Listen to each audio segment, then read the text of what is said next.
sounds so gladly saying, here am I, Lord, sing. If you cannot cross that ocean and the hidden access door, you can find the hidden error. You can lack and not trouble. If you cannot speak my answer, if you cannot reach my home, you can tell the Lord from Jesus. You can say He died for us. If you cannot be the watchman standing by and Zion's wall, pointing out the path to heaven, offering life and peace to all. With your prayers and with your dancing, you can do what you can. You can be like every error, holding up the prophets. Father, souls of men are dying, and the Master transforms. Let none you highly say, there is nothing I can do. Let me take to touch with you, that is all the pleasure be. Also,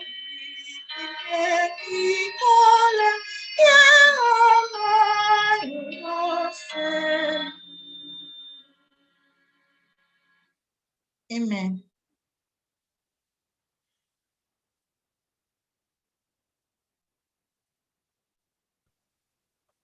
Amen. Amen. Is it time for opening prayer? Yes, ma'am. Thank you.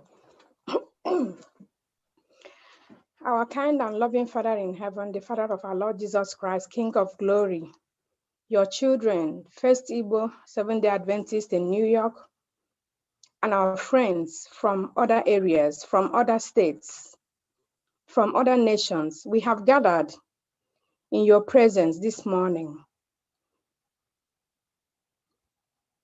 We have gathered to thank you. We have gathered to praise you. We have gathered to adore you. We have gathered because you said to us, remember the Sabbath day to keep it holy. We have gathered because we have not forgotten how you have led us in the past. We have gathered because you are such an awesome God. You are our Jehovah, our Abba Father, the great I am, the creator of the universe. Because of your awesomeness, we have gathered. So with all glory and honor and adoration, we say thank you, Lord. Thank you for leading us through the past week. Thank you for protecting us. Thank you for putting food on the table for us. Thank you, Lord, for journey mercies. Thank you because of the healing and the miracles you have done in our presence and with our 40 days of prayer. Father, we say, may all the glory and honor and adoration be ascribed unto your holy name in Jesus' name. Amen. This morning, Lord, we have come with our brokenness. We have come with our shortcomings, our sicknesses, our songs and praises. You told us to come as we are, so Lord, we have come. We have come, gathered in our homes, different homes, to seek your face. So Lord, whatever we have done to come short of your glory, please, Lord, may it touch your heart to forgive us this day in Jesus' name. Father, at this moment, we invite you to join our service, to come and tabernacle with us, to come and order the service of today, to come and teach us what you need us to understand today. Father, is there anyone who is still struggling to come in? Father, we pray that you quicken such a one so that they will join to hear your word. Father, Lord, we put in your hands, in your holy hands, the technology we are using, We pray that we will not have any hinges today. We pray that everything will be rolled out successfully, that there will be no interaction. Is there any way that the devil is planning to disrupt the service? Father, we pray that your Shekinah glory will overshadow whatever we are doing today, so that at the end of it all, we will really know that we have tabernacled with you. Be thou be glorified, be thou exalted as you worship with us today in the mighty name of Jesus. Amen. Amen. Amen. On this day, November 21, we are glad to appear before the presence of the Lord. Have you thought about it for a while that God has invaded our living rooms, the corners wherever we are? Each Sabbath, God comes to stay with us. Have you thought about that? That we don't go seeking for God in the church. Rather, God comes into our various homes, various corners where we are. It's a wonderful privilege. I don't know about you, but I thank God that we can have this great opportunity of worshiping again with the Lord. And I pray, may the Spirit of the Lord guide us and lead us through, and give us listening ears, open hearts and mind to appreciate the beauty of what He has packaged for us today. In Jesus' mighty name I pray. Amen. Amen. Our scripture reading is going to be taken from 2 Timothy 3, verse 16. I'm reading from the New International Version. All scripture is God's breath and is useful for teaching, rebuking, correcting, and training in righteousness. May the Lord bless His reading in Jesus' name. Amen. Amen. Amen. Last Saturday, we studied about worship and education. The children of God were created to worship something, and anything that we pay too much attention to has control over us. Today, we are studying about education and redemption. In this lesson, it tells us we are students who learn better from the teacher, the master, the rabbi, which is attributed to Jesus.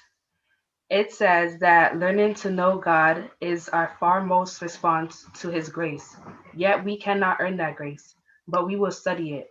My prayer is that as we study and learn this lesson, through that we may be curious to learn more about God's wonderful works. May the Lord bless His reading. Amen. Amen. Amen. Teacher's prayer. Our Most High God, we have come to study your word this morning. Father Lord, we pray for you to send your Holy Spirit to be with all of us, to give us listening ears, to give us mind of understanding, the wisdom to hear and to digest your word for your own glory. Father, we put the moderator of this lesson into your hands, that you will give him a double portion of your Holy Spirit, so that this lesson will be studied according to your will. Father, Lord, may this be our portion, and may you be exalted. In Jesus' name we pray. Amen. This morning, we're going to look at lesson 8, Education and Redemption. Education and Redemption. I know most of us here are educators. We are knowledgeable enough. So I want maximum participation for everybody to help out in this our study. When we join hands together, we understand it better. And I want us to simplify it, break it down, bring it home, so that we can appreciate this lesson together.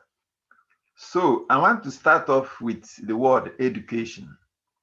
When you see that word education, what does it mean? What does it mean to you?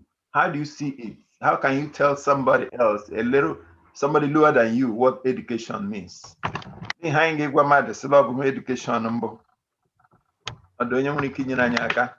understand as education. How do you explain that? Teaching. Teaching, good. Acquiring knowledge. Acquiring knowledge, beautiful. Instruction. Instruction. Instruction. Yes. Learning. Learning. Beautiful. Experience. Experience. See, Correction. correction. Okay. All this put together. I want somebody to read our memory verse in NIV, New International Version. If you have NIV, read that 2 Timothy 3. All scriptures is given by inspiration of God and are profitable for doctrine, for reproof, for correction, for instruction in righteousness. You don't have the word teaching there. In my own NIV, it says teaching. It mentioned teaching there. So, in education, part of the things we said here about education is teaching, training, correction, learning, education. And what do we want to achieve through teaching, learning, correction, instruction, training? What do we want to achieve? What's the importance? What's the usefulness? What do we want to achieve through that? Wisdom. Wisdom. Clarification. Sister Ozzy? Clarification. Clarification. Yes, there's somebody else that wanted to say something. To grow in knowledge. To grow in knowledge. Impacting knowledge. Impact. Education means impacting knowledge. Impacting knowledge. Beautiful. What else do we want to achieve through education? Through that. Sometimes to achieve our purpose in life. Achieve our purpose in life. Discipline. Wisdom. Two people want to say something. So discipline. One person Discipline. say their own. Discipline. Discipline. Wisdom. The next person. To gain understanding. Wisdom. A clearer understanding. Good. So now, through okay. Go ahead. Yeah, I said through education, you will be intellectually knowledge in things around you, and you will be wise, and you will have wisdom to tackle your environment. Beautiful, beautiful. Now, I want us to reflect and think back. Some of us that migrated from Nigeria, you are understanding when you were in Nigeria and you're understanding now. Are they the same?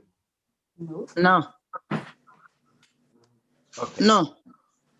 Education, is it only when you go to a formal school? No. No. What are other areas where we can learn something? At home. At home, from your parents. From your parents? Your co-workers. In the community too. In the community? The interaction. The peer group. In the interaction with people. Through peer group. And your personal experience too. Make you learn from your personal experience. Beautiful. Can somebody tell me the profession? Bible. Learn from the Bible. Beautiful. Learn from the Bible. Learn from the Bible. Most importantly. Yes. All these things we have said now, Jesus learned them. Somebody said from the parents, from the community. Jesus learned those things. And what was his profession? Teaching. Profession of Rabbi, teacher. So go back. When he was born, what was the profession of Christ? What did he do with the parents, with the father? What did he learn from? Carpentry. He learned carpentry from his father. Yes, from his earthly father. That's why I asked, is it only when we go to formal school that we learn something? No. We learn from various areas. And it changes our mentality, our worldview, how we see things. How do we handle things? Let's take another example of this COVID thing that is going around. How are we going to handle it? How Neotundo Kachamranji Kasobotangi and handle or reduce it here? What are the measures they want us to implement? Masking, face masking. Right. Hand washing. Hand washing. Distancing. Distancing. Yes. And they look so simple, but when we apply it religiously, it goes millions of miles in reducing trouble. So education is important. Very important. This is mmụta kowa. In scripture. Dika Ellen White nguranye. Ellen White say the goal of education is to restore man to the image of the maker. To restore man to the image of the maker. When you want to restore something, it means that something has been broken. It's spoiled already. So you want to bring it back. And in bringing it back, you're going to train people to do the right thing. You're going to train people on how to do it correctly. Education, according to the scriptures, restoring man to the image of the maker. So what happened to the image of the maker? Genesis 1, verse 26 and 27. Or say again. Then God said, let us make mankind in our image, in our likeness, so that they may rule over the fish in the sea and the birds in the sky, over the living stock and all the wild animals, and over all the creatures that move along the ground. So God created mankind in his own image. In the image of God, he created them, male and female, he created them. So that they may rule. How are they going to rule if they don't have the knowledge, if they don't have the training, if they have not acquired that information, if something has not been imparted onto them? Creating in the image, for them to attain that status of being in the image of God, that's a higher level. And this, our sin mentality, cannot comprehend what it means totally. It's a different realm that the Lord has placed man, but sin has brought us down, that is now tough and hard for us to attain that level. And that's why it says in the scripture, according to Ellen White, restoring us back to that image.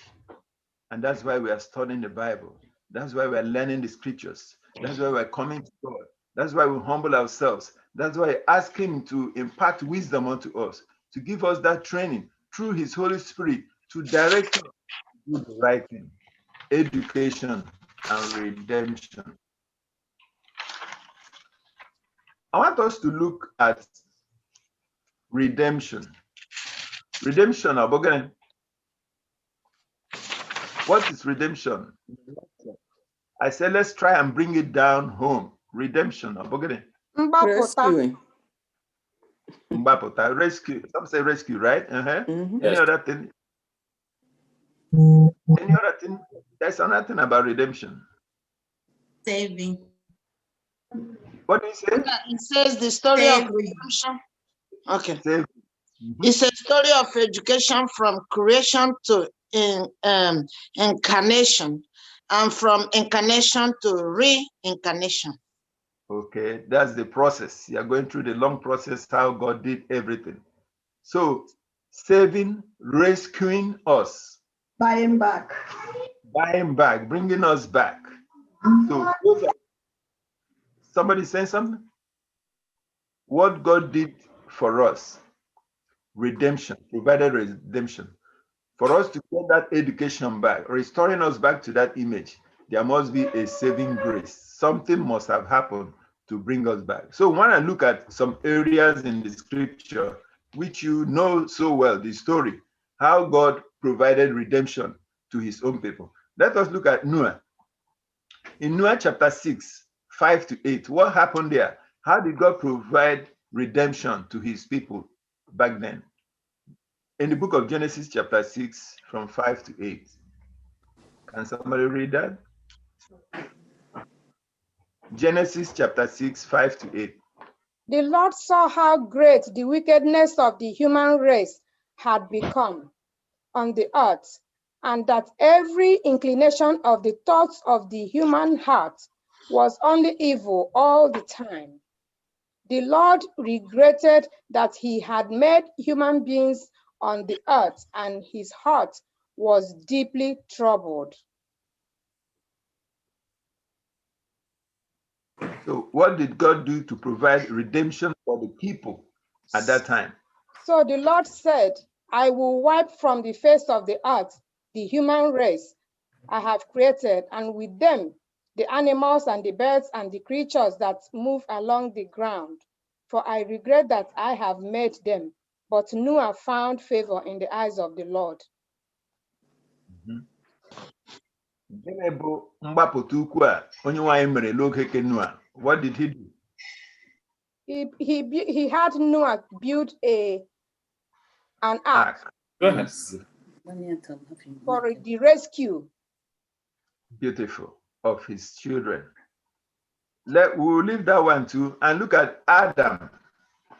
When after the fall, God did something great for them. A sign of redemption. In Genesis chapter 3, verse 21.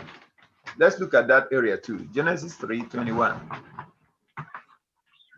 The Lord God made garments of skin for Adam and his wife and clothed them. And the Lord God said, the man has now become like one of us, knowing good and evil. He must not be allowed to reach out his hand and take also from the tree of life and eat and live forever. Okay, let's stop it there. What did God do for them? He clothed them with leaves.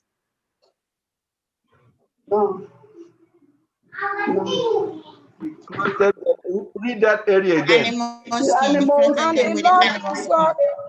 It says here, the Lord God made garments of skin for Adam and his wife. Okay.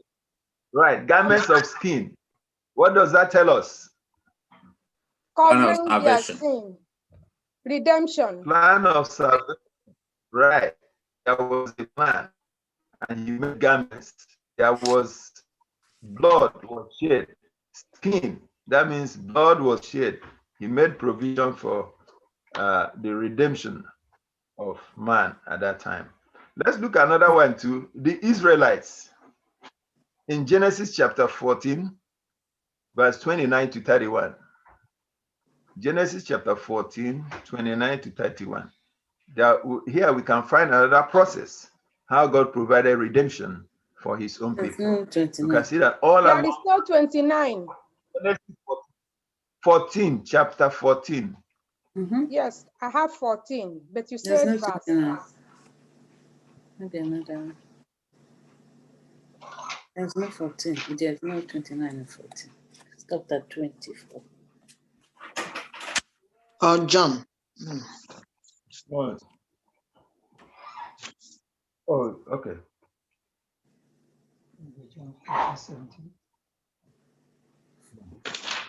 Okay, let's look at Genesis 22. Genesis 22, 7 to 8.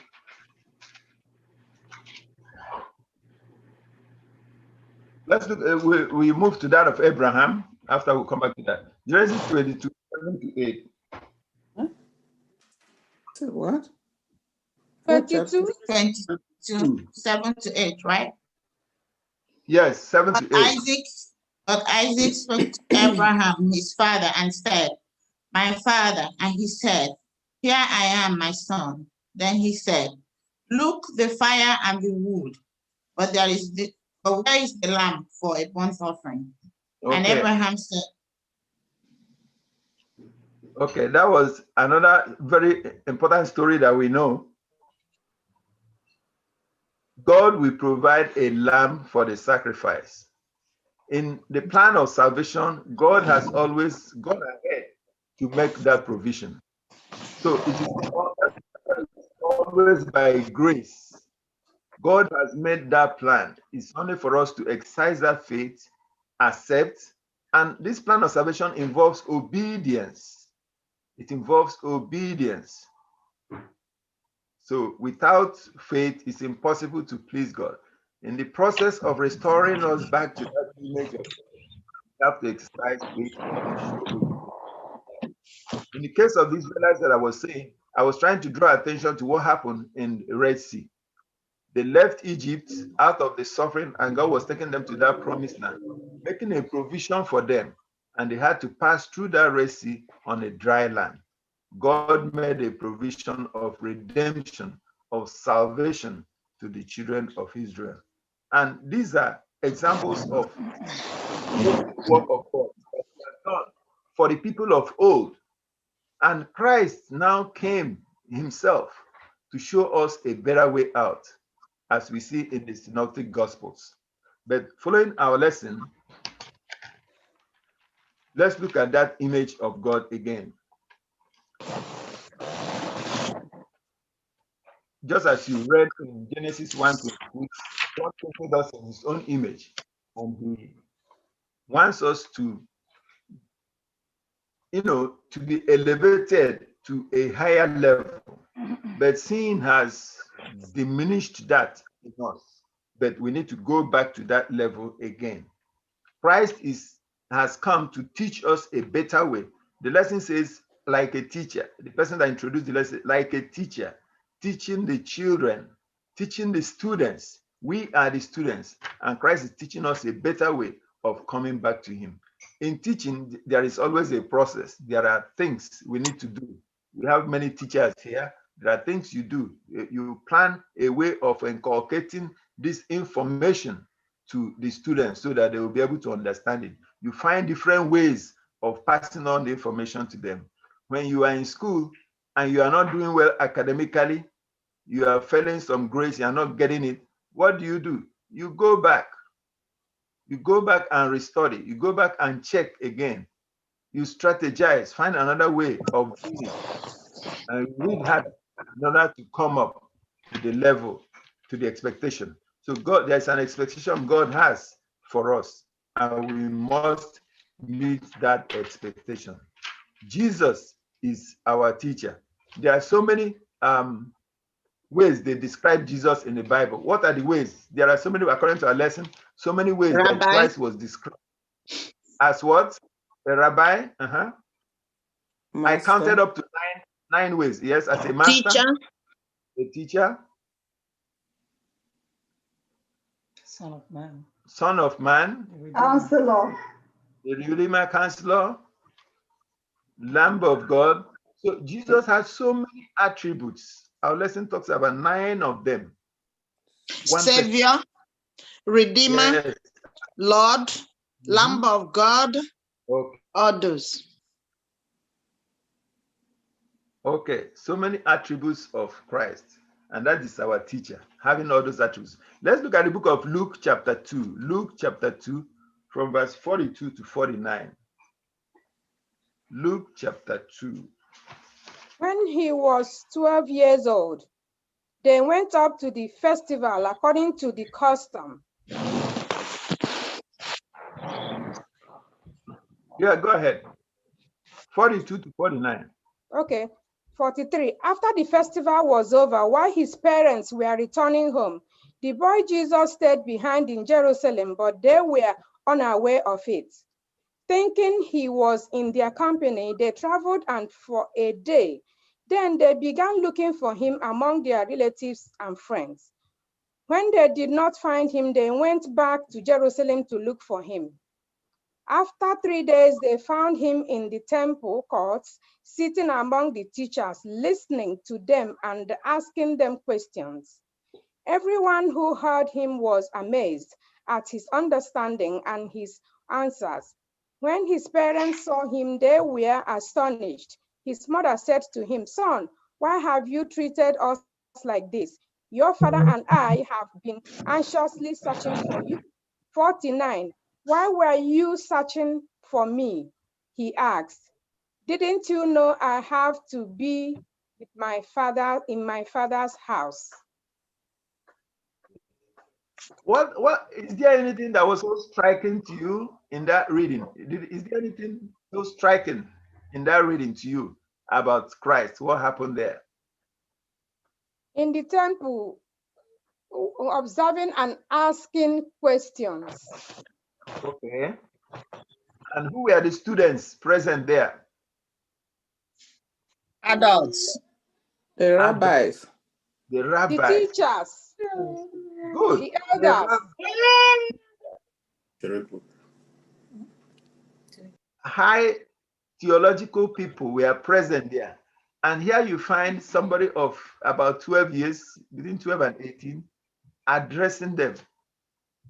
And look at the end of that reading, the astonishing part said that people were amazed. They were surprised at the things he was teaching them, the way, the method he used. They were amazed. It shows there was an understanding of what he was teaching. They were surprised. It was like a new teaching unto them.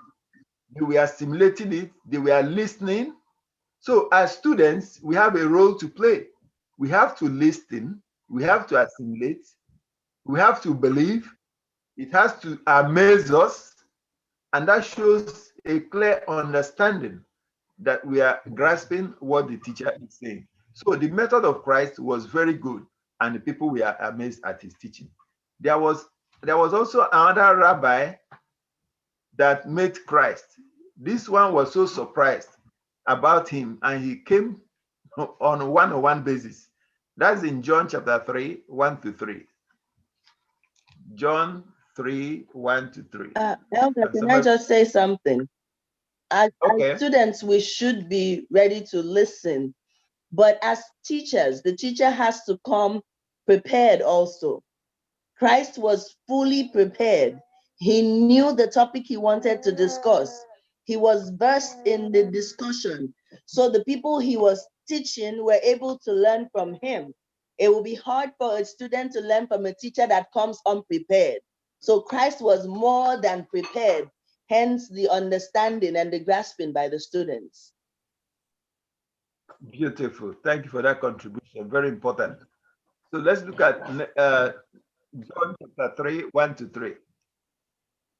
Now there was a Pharisee, a man named Nicodemus, who was a member of the Jewish ruling council. He came to Jesus at night and said, "Rabbi, we know that you are a teacher who has come from God, for no one could perform the signs you are doing if God were not with him." 3. Jesus replied, "Verily, verily, truly I tell you, no one can see the kingdom of God unless they are born again." This was a ruler, a Sanhedrin, somebody of a higher level, and he came to somebody else to learn something. You see, we keep on learning. No matter our level, we still need to learn something. We can learn something from somebody else. And that's why I commend Nicodemus for doing that. He didn't say, based on my level, I cannot learn from this man, from this carpenter. No, he went to him on a one-on-one basis to learn something. So learning is a process. We keep on learning. We keep on learning one thing or the other from people. Nicodemus came to learn something about salvation from Christ. And that touched Christ. And that's why Christ opened up the way and told him, yeah, this is the way. You have to go through this method in order to obtain salvation. Do we have any contribution before we go ahead? This lesson also brings it out that teaching is very important. And it is actually a gift from God. Some people should examine themselves. If they are teachers, do not hold back your talent, because this is one of the first talents that we observe in the Bible. It is a very important talent. Teaching is very important because it starts from even at home when people are young and small. So when you teach at that time, do not even think that they are not understanding.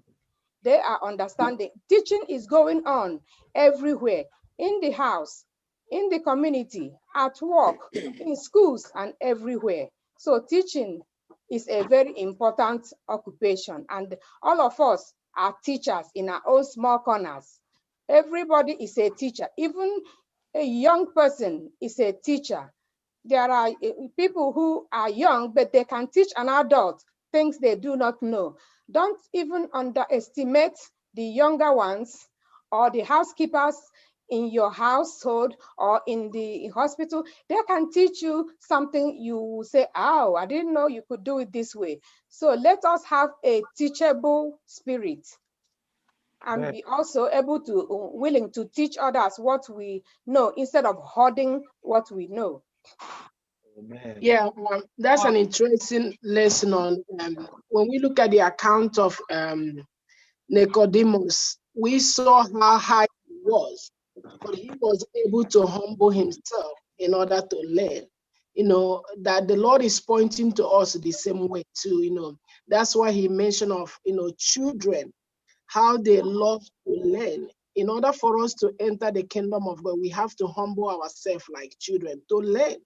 Because when we feel our heart thinking that I know everything, don't tell me, that's when we miss the message that the Lord want to, you know, send to us.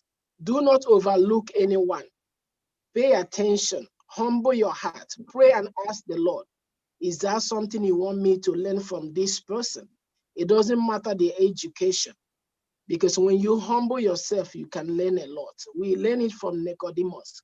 We can see other rabbis and other Pharisees because of their proudness, because I too know, because who is this guy from an unknown person? He didn't go to school. How can he teach me? We saw that they lost the kingdom of God because of that. Let us not be like them, but be like Nicodemus, who realized his need and come to the Lord at night. It doesn't matter when it is. God is willing to teach us if we are willing to obey. Thank you. Amen. Amen. Okay, you want to say something? Yes. Just like Sister Osuchi said, Jesus as a teacher is simply telling us to emulate Christ, to emulate what he did while he was here on earth. We are all commissioned in Matthew 28 that we have to teach. You cannot give an excuse not to teach. Whether you are a child or an adult, you are commissioned. And God says that all authority is given to us in heaven and on earth to go out there and teach. Do as Christ did. If we claim to be Christians, we need to practice. We need to be practical in what we are doing. Thank you. Any other contribution? And the Jesus method, Jesus taught by living what he was teaching. The most effective teaching is to live what we teach. Yes. Amen. Amen. Amen. Good. That's good. There was a contribution somebody made here. It made me to remember the mother of Moses. Everybody is a teacher. It starts from the home. The mother teaches the child first at home. What striking thing did Moses' mother teach him that Moses remembered? Moses' mother told him that you are not an Egyptian, you are an Israelite. Just like today, I tell Chimuba, you are from Ngwa, you are from Umobiakwa, you are not an American. So we know that his mother inculcated these views into him so that he wasn't carried away, even he was in the house of, Pharaoh. Beautiful, beautiful. Thank you so much. Now let's look at Moses and the prophets. But in our lives today, would that not be considered as racism? No. What's the question again? Let me check. I said, would that not be considered racism when you are telling your child, oh, you are not from this place, you are this person, you are different from them or something? Would that not be racism? No. No. That should know his or her origin. When Abraham sent his servant to go to back to them or to marry. That's one too. That's one too. Huh? I said that one too. Is that not racism too? Okay. No, it's not racism. I don't think it's racism. It's making a child know the lineage. The Bible said, know your tribe, marry from your tribe. You are not being racist when you are trying to tell somebody you hail from Mungwaland. I don't think you must marry from Mungwaland. No, not the Bible told us to do that. So right now things have changed. So and we change, things change. But that one that is in question now, we cannot say it's racism. No. Okay, Excuse me. let me tell you when it becomes racism. The Bible says we shouldn't be. Susie, hold on. I'm gonna finish. Go ahead. Okay, I'm sorry. I think we need to understand that when the Bible said, "Do not be yoked." How did it? Equally yoked. I think we need to understand it in that route than the racism route, because the Israelites, how they have their own belief system from the Gentiles. So that's why God wants us to go that route.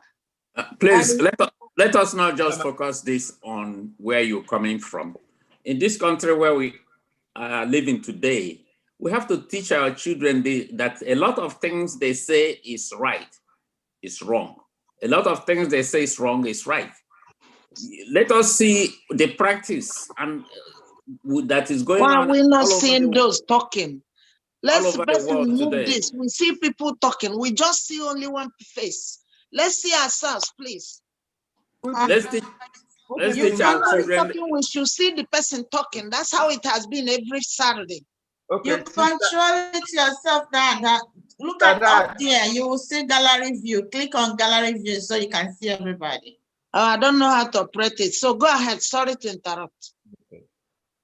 Okay. Do you have my when we look at what I'm saying is that instead of focusing on racism or where you're coming from, let us focus and teach our children the right way to live as a Christian. Yes. Let them behave based on the teaching they are getting from home, because it is very, very important that we let them know that what they see outside there, some of them is not in accordance with what God wants us to be. We have to teach them to continue being the children of God, not the children of the world. A lot of practice going on there that may confuse our children. We have to focus on that so that they will not be consumed with what is being taught out there. I think that is where I think is more important. Yes, and we need to be careful also, like we should know what is racism and know what is instructing.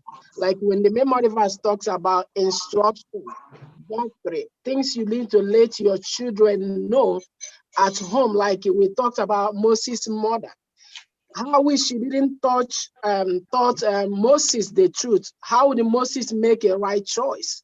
That's what the Bible is saying. Teach your children when they are walking, when they are sitting, when they are eating, every time. It's not racism. So far, they love one another. They care about others. So I think that's what the lesson is talking about. So in other things, sometimes we can see the children can be carried away with things they see around. They think we can do it. That's okay. But at the end, it might not be the way we see it. So we need to be, like all of you have said, we need to be careful. Well, that teaching led Moses to kill someone. When you read that story, yes, that teaching that the mother gave him a home led him to killing somebody. No. So if you because he met a Jew and some other person fighting, then he killed that one and buried him under the sand. Okay. We learned these stories while we were still in kindergarten, but I like to ask these questions so that when we are learning these lessons, you kind of elaborate it for us to understand. Sister Go, listen. We need to be careful.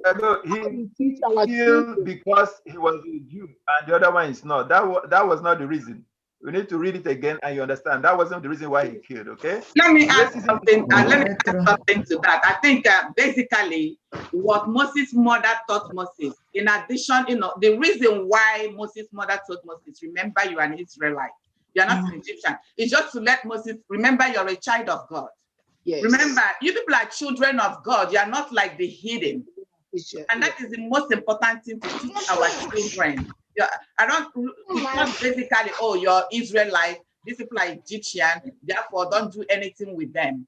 The reason why Moses' mother told Moses, you're an Israelite, is that Israelite, they were children of God and they worship God. They are not idol worshippers, but the Egyptian, they are hidden. They worship idols. So he wants Moses to remember that while he was in Pharaoh's house. Yes. Okay, thank you so much. I said something in addition to when we look at, can we look at our scripture reading today? 2 Timothy 3 verse 16, it says that everything written in the scriptures is inspired from the mind of God. That is good for teaching, for correction, for doctrine. Then what are we saying? Are we following what the word says? Or are we following the scripture? We are in this world, we are not of this world. Meaning that there are so many things being practiced today that we're not going to pay attention to. It's in existence. Everything today is racism. But when the Bible tells us we should train our child the way they should grow, and when they grow up, they will never depart from us or from him. So that's the right teaching. We have to follow what the scripture says and not what is out there. Because if you think about what is out there, I'm telling you, anything could be racism. So let's focus on what the lesson is teaching us so that our children can follow, the Bible. Okay, right. Thank you so much. How many books did Moses write? How many books? I think it's five. Yeah, he wrote 5 books. The first 5 books of the Old Testament, right? And most of them were basically about the law, the kind of life God expected the children of Israel to live as at that time. He gave them instructions of things that were applicable to them as at that time. And this brings us to the law. A portion of the Bible says that the law is good, is holy. And just as we were drawn back to our memory text, for instruction, for correction, to direct them. And one basic one that we know so well is when it says, remember. In the first book of the Bible, you see that most of the Israelites, they were all on a journey. They were all traveling in the wilderness. All this information came up when they were in the wilderness. And God was trying to remind them so that they would not forget. They were not in their comfort zone. So that instruction of reminding them and having something to guide them. There were millions of them, many. Old people, young people, women and men on a journey in the wilderness. They needed to be guided. And so God gave them the Torah, rules and regulations. Today we have rules and regulations that guides us. And those things are also for our own good. We have minor prophets, we have major prophets. We have the former prophets, we have the later prophets. And these people were the mouthpiece of God. This lesson tells us that those prophets were also teachers. And as teachers, we are also prophets. So we speak the things God wants us to speak, which helps to train, to educate, to improve, to correct, to direct people in the right way, to help them change their worldview, their perspective of what life is all about. And it's things that guides us each day as we live. When we go to the book of Psalms, chapter 1, Psalms 37, and Psalms 33, we have lovely areas here that talks about people who follow the precepts of God, the blessings that they get when they do that. So in our spare time, we can have time to read those areas. I want us to look at the wise men and great women in the Bible. Can we remember any wise person in the Bible? Wise woman. Let's look at the wise women in the Bible. Is there anyone we consider as a wise woman in the Bible? What role they played? Esther. Esther. Ruth. Esther. What role did Esther play? Can we cite some areas Esther played a role that she applied wisdom? Yeah, she advocated on behalf of the Israelites and requested that his people, her people. Exactly. She applied wisdom. She didn't consider herself alone. She considered other people. Yeah. That's a good one. Any other lady in the Bible you can remember? Ruth. Deborah. What did Ruth do? Deborah was a judge, judging Israelites. When Israel was going haywire, Deborah, a woman, came out and was judging Israelites. And she supported Barak when Barak was getting worried about going for war. She said, I will go with you. Deborah is one important woman in the Bible. Deborah was a prophetess. She applied wisdom, and she was also a great woman. Moses' mother, we have cited her. She was a great woman. I would say the woman with the issue of blood. Okay, which area did she apply? She was able to discover the solution to her 12 years sickness just by touching the hem of the Savior's clothes. Faith. That was, yes, and that's wisdom too. Yeah, she applied faith and applied that wisdom, and it worked out for her. That's good. That's a good What one. about Job? The woman at the well. Yeah, we are looking at the women first. Let's look at the women first. Okay. The woman at the well. Woman at the well. The woman at the well. What did she do? Is it the woman at the well? Yeah, she took the gospel to her country, to her village, to her people. Say, come and see the Savior, the man that said everything about me. Amen. He gave the gospel and win. Amen. Amen. That's good. She brought redemption to a lot of people, not only herself. She didn't want to hold it, keep it to herself alone. She wanted other people to benefit. And that's what teaching. You know, when you teach, you don't hold the knowledge to yourself. A nation cannot grow when they hold things to them. They have to share it with others. So if you're a teacher, if you are a leader, you just gotta share it. That's how it is. That's the principle. You can't hold things to yourself. You're a father, you're a mother, you have to share with them. You have to come up. So do we have any other lady? Let's take another last one. I mentioned Ruth. Oh, so Ruth. Abigail was a wise lady. What made Ruth a great woman was that Ruth, in her humility, she was very humble, and she maintained her sanity, and because of that, she was able to deliver her people also. She, to deliver the Israelites as well. Okay, that's good. Ruth played a significant role. When it came for the time for her to go, she said no. She took a wise decision and followed through with it. Despite what she was going through, and she became a queen. She was she became a queen along the line. Yes, the king of Israel married her because she was going for the farm. Yes, so through her wisdom, her people became blessed. Amen. And through her lineage too, we have Jesus Christ. Yes. So let's go to the men. Who are the wise people we can cite? Abigail was also a very wise lady. Abigail in the Bible was a very wise lady. Solomon. Solomon. Abigail was a very wise lady in the Bible. Let's remember when David would have been killed, if not for Abigail, Nabal's wife. Yes. The gifts and presented, even without her husband's knowledge, and pled for her husband's life, David would have been killed. Yes. Right. Sister Gochi, remind us about that story again. I've almost forgotten. Remind me. The king asked David of some treaties, and David said he was not going to. He sent back the messenger to the king empty-handed, and the king planned to kill David. But Abigail heard it even before anything, and she ran with the gifts and met him on the way. Said that David, her husband, was a foolish man, and that she apologizes for all that, and he did not kill David anymore because of that. Yes, I remember that story. He did not kill David anymore.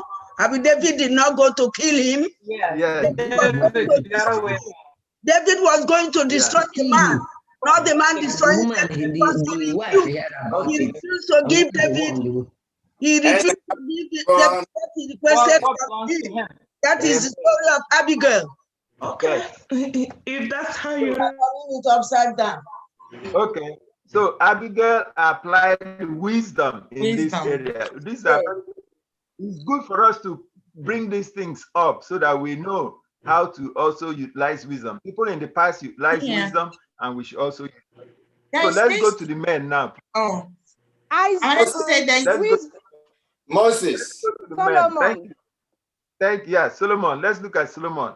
How did he apply? Solomon was endowed with wisdom from above. And we remember the story of two women who were rooming in together. They have children, and one of them lost the child in the night. And she took that child and placed it in the other woman's bosom and took the live child.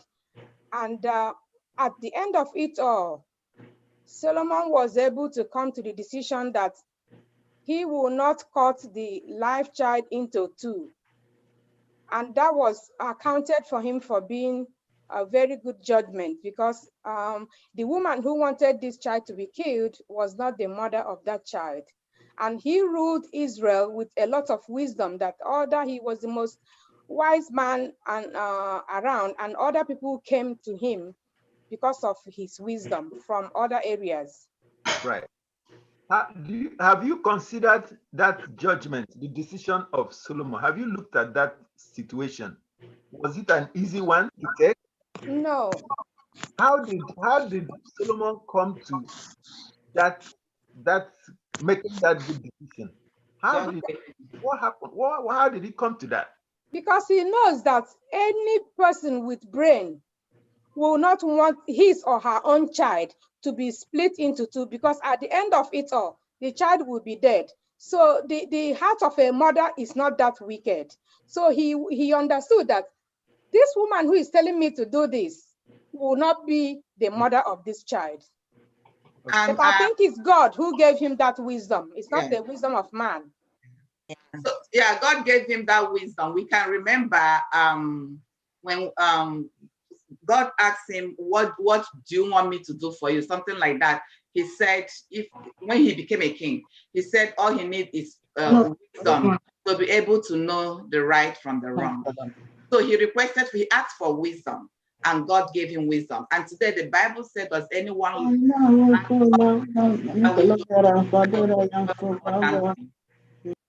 All right.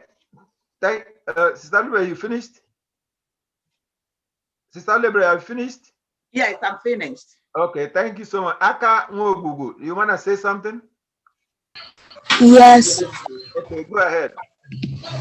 What I was going to say is that from listening, I like to say that Job is a man of the Bible. Okay. So you are citing Job as somebody, an addition to that, right? Thank you so much. He was one of wisdom too. Job applied wisdom, a man of the Bible. Thank you so much. Let's look at the book of James chapter 3. James chapter 3, 17 to 18.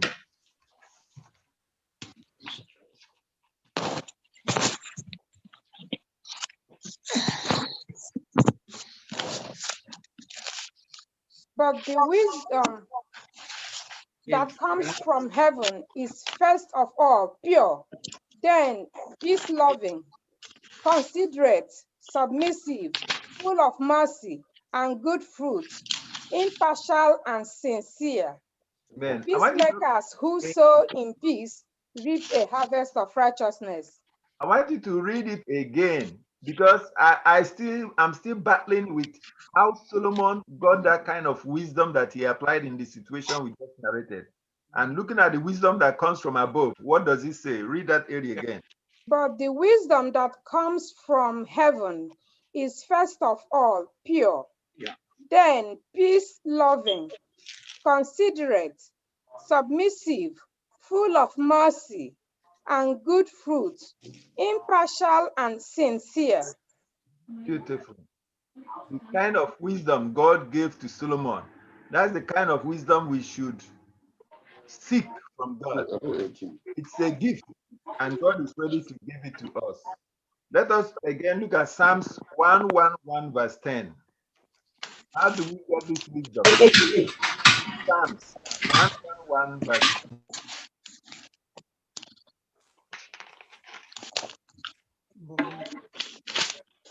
Psalm 111, verse 10. The fear of the Lord, beginning of wisdom. A good understanding have all they that do his commandments. His praise endureth forever. Man, the fear of the Lord is the beginning of wisdom. The fear of the Lord is the beginning of wisdom. Okay, Nemeka, go ahead. Thank you. Nzukọ Kraịst ndewo. Ndewo. I'm sorry, add la lesson about that there are two kinds of wisdom. There are two kinds of knowledge. There is the wisdom that God gives and the wisdom that the world gives. The wisdom that the world gives, you can find it in the four walls of the universities where you become whatever you want to be in any profession. But the wisdom that God gives, you cannot get it anywhere except it's be given you from the Holy Ghost. So the wisdom that God gives to men, it is foolishness. It sounds foolish to them, but that is why you see when God gives a man, a young man, a wisdom, or a young woman a wisdom, an aged man who is 70 years, who has been a professor of 30 different disciplines, cannot equate with the person in the things of God. That is why the Bible began to talk in the book of Corinthians that the wisdom that God gives to human beings, it will sound foolishness. But to us, it is the power of God unto salvation. That is the wisdom that God gives, because man cannot equate it. I just wanted to make that point. Okay, thank you so much. Thank you for that addition in the lesson. Education in the early church. We know that Christ stayed with the disciples for how many years? 3.5 years. 3.5 years. Somebody will graduate and get first degree in that, right? But at the end of it all, the disciples were still lacking. I don't know. I had a question in the last one. Okay. What's the question?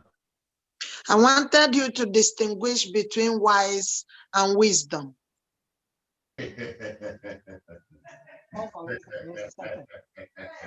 Talking about wisdom and knowledge. That's what the question is. Because two of them are different to me. So how do we use them? It's important because at times we have these gifts and we don't use it, or we overuse it, or we use the wrong one instead of the right one. How do we? What are the difference between the two, wisdom and wiseness? Oh, this is Victor Wampler. Go ahead, Uncle Vic. Is wise and the wisdom, they are the same thing.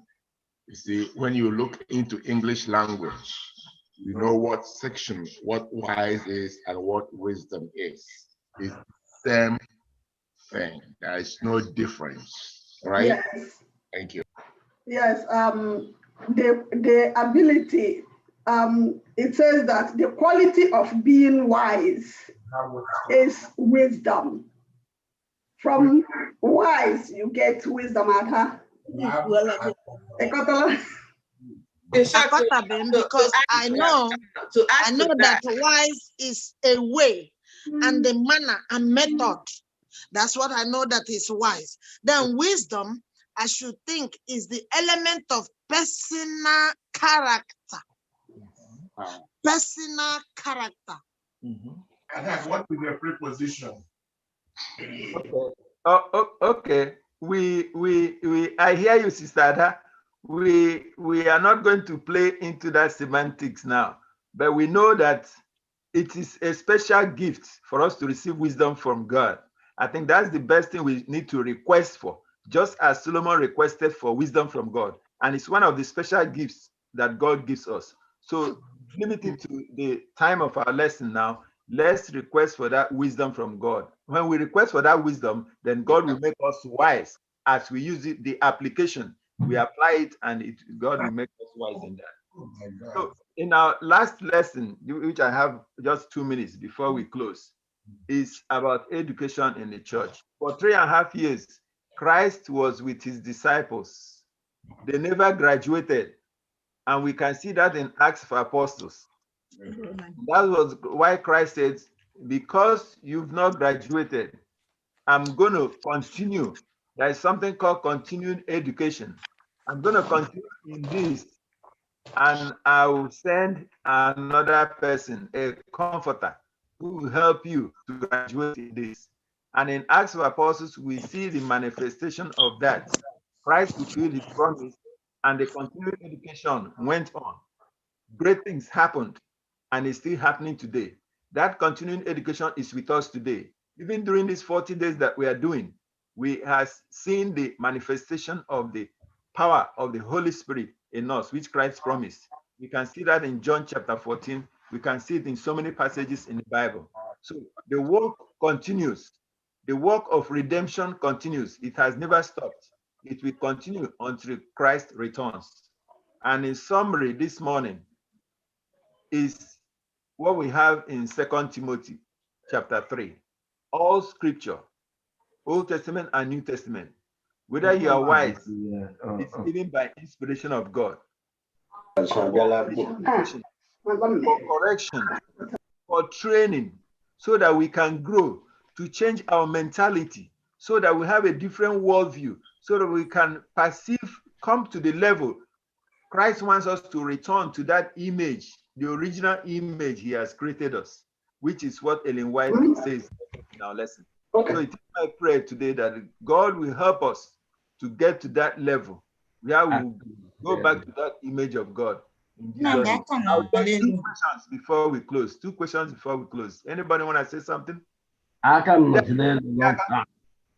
Yes, go ahead.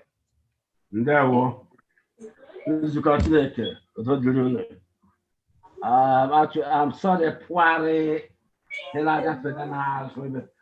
I was interested in him as wise and wisdom. It's only a matter of speech. One is an abstract noun, which is wisdom. The other one, an adjective, wise. So when you say somebody is wise or stupid or foolish, that's an adjective. Describing that person's attitude. When you say this person has wisdom, that's a noun, it's an abstract noun. Wisdom. They are both the same thing. It depends on how you use it. Okay, thank you so much. Thank you so much. And one more hand. Any other person want to add or contribute something? One more hand before we close. Then Namdi, I just want to, correct that narration only because this is online and I stand correct. It was the reverse. Go ahead. It was the reverse, okay? Nabal was the husband of Abigail prior to when David married her, okay? And she intervened so that David would not kill Nabal, and that was before his marriage to Abigail, okay? Thank you so much. Thank you so much. Jesus. Amen. Amen. Happy Sabbath once again. Thank you so much, Tenali, for coordinating this lesson.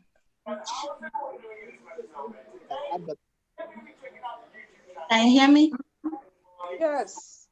Okay. All right. It is now time for our Sabbath School expense offering. Like we all know, our Sabbath School expense offering, we use it to run the affairs of the Sabbath School. So as I encourage you to please keep your hands inside your pocket and bring out your phone and donate to the when you go to your app store. For those of you who don't have it, there is an app called Adventist Giving. I know that by now all of us will have it on our phone. You can download it, or you can Brongo, can you please project the okay. Or you can sell the money to the church. You can see the number showing on the screen, 929-777-1752. If you don't have the app, you can sell the money. And where do you get this app? You visit AdventistGiving.org. AdventistGiving.org. While you do that, I would like to sing this song that I like so much. I know we all know this song. Please mute your phone if you want to sing along with me. As I'm singing, please, it is time for our Sabbath School expense offering. Akaya, Akaya, Aka Jehovah Nemema, Arebubeya, Kenebu Arinebeno, Isi Kendu, Kenadi Atata, Aka Akaya, Aka Jehovah Nemema, Hallelujah, Aka Akaya, Aka Jehovah Nemema, Arebubeya, Keneduari Nebena, Isi Kendu, Kenadi Atata, Aka Akaya, Aka Jehovah Nemema. I actually remember this song when I saw that name, Akamugu. Oh. God bless you all in Jesus' name. Amen. Amen. Amen. Aranda, thank you for that rendition. That is wonderful. And Oriaga, thank you so much for coordinating that lesson, moderating the lesson in a very short notice. It was wonderful. I want to thank everybody that contributed. The lesson was very, very exciting. I thank all of you. Next week, we're going to go into lesson 9. Oh, it's the 9th lesson already. So now we begin to think about 13 Sabbaths. Lesson 9, next Sabbath is the church and education. So with this, I want to invite everybody that you join us again next Saturday as we tackle that lesson, lesson 9. And God always revealed himself to us in the form of teacher-student relationship. And Jesus is the greatest teacher ever walked the earth. And in Matthew 11:28-30, he invites us, all of us, to come to him and learn from him and follow his footsteps. And it is only by humbling ourselves before the Lord that we can be teachable. As students of Jesus, and like the Nicodemus of the Bible, don't be afraid to ask Jesus questions because he has the answer you are looking for. And Jesus is patient enough to answer or explain to us time and time again until some of us get it. And it's not all of us that will get it. He is not tired to teach again and again until we get it, until some of us get it. And I pray today that we be among the some that we get it in Jesus' name. Amen. May we have a pleasant Sabbath. Amen. We will now bring the Sabbath School to a close by singing from SDA 337.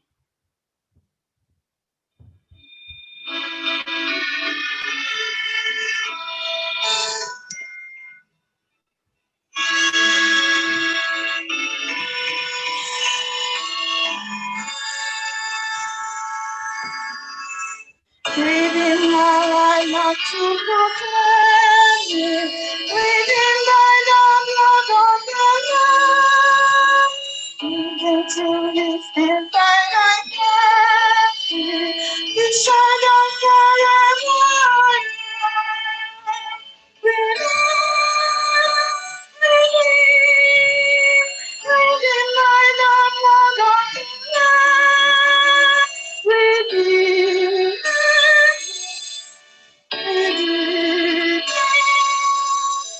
You shine on forever. Breathing out your happy in Jesus. No longer my rapture can tell. I know that the light of His presence with me, that's nothing I know. Breathing, breathing by the blood of the Lord. Breathing, breathing. He shall on forever. I know that I found out His waiting in yonder bright mansion for me.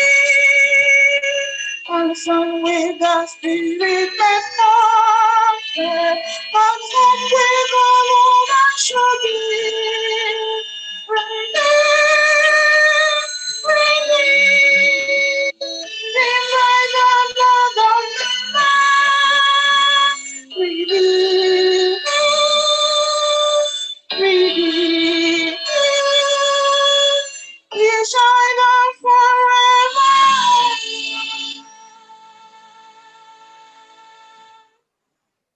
Amen. Amen. Amen and amen. The Sabbath school has come to an end, and this is our closing prayer. Shall we pray? Our good and gracious Father in heaven, Father, we are so happy and grateful to you, Lord, that you showed up in our lesson study today. You laid out this lesson by yourself through your humble servant, Elder Oriako. And we stand blessed. And we are so grateful that you have really taught us from above. May your name be praised in Jesus' name. Father, we plead through the blood of Christ that all this that we are studying, that we will put it in our heart and soul, that we live out our salvation with fear and trembling through these things that we are hearing, that we will not just hear and study in vain, that we will study and show it in our character, in our homes, in our workplace, and everywhere we are, that we will become true teachers of your word, that we will feel the great commission of going out to preach the gospel, to teach, and that we will be able to make people know who you are and your true nature and character by the way we act. Father Lord, we have not finished our worship. We are going into another segment of our worship. We pray that your Holy Spirit will dwell in this line, that any hitches, anything that will obstruct our worship, that you will hold down the four corners of the worship, so that there will be no destroyer, so that there will be no interruption, so that everything will go smoothly. Father Lord, help us as we worship today, so that we will worship you in holiness and in the beauty of your holiness and in truth and in spirit. Bless every family that is represented in this worship today.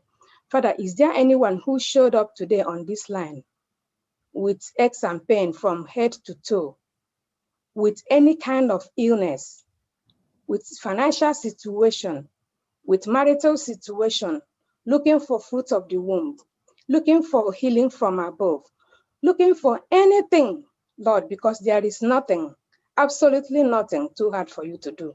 Father, may you visit us in our individual homes, in our individual problems, so that at the end of this day today, we will be so filled with your spirit. We will also individually feel that we have truly tabernacled with you. Father Lord, send a double portion of your Holy Spirit to each individual under the sound of my voice. And as we worship you, Lord, be thou forever exalted in our house, in our hearts, in our families. In the mighty name of Jesus, I pray. Amen. Amen. Thank you so much, everyone, for joining us today. We will also be here next Saturday. Please also keep the date with the Sabbath School. We appreciate you for joining us. We appreciate your contribution. And we pray that the Almighty will continue to be with you and your families in Jesus' name. Amen. We welcome you to Sabbath School. We are happy that you are here. Happy Sabbath day. Happy Sabbath day to you all. Till we meet again. May the Lord keep you and your families. We will meet again next Saturday in Jesus' name. Amen. Amen. Amen. Happy Sabbath, church. Happy Sabbath. The Lord is good all the time. And all the time, that is His nature. And that is His nature. Amen. My gente, when Kafutolele, I nwere taa. 40 days of prayer, and may still going on. Our 40 days of prayer is still going on. And everyone is encouraged to call in if you have not been doing that. We're going to have a baby dedication. Precious Ngozi Clement is coming to church today. The parents, late Mr. Ndubisi Nwagu and Mrs. Ugoma Clement.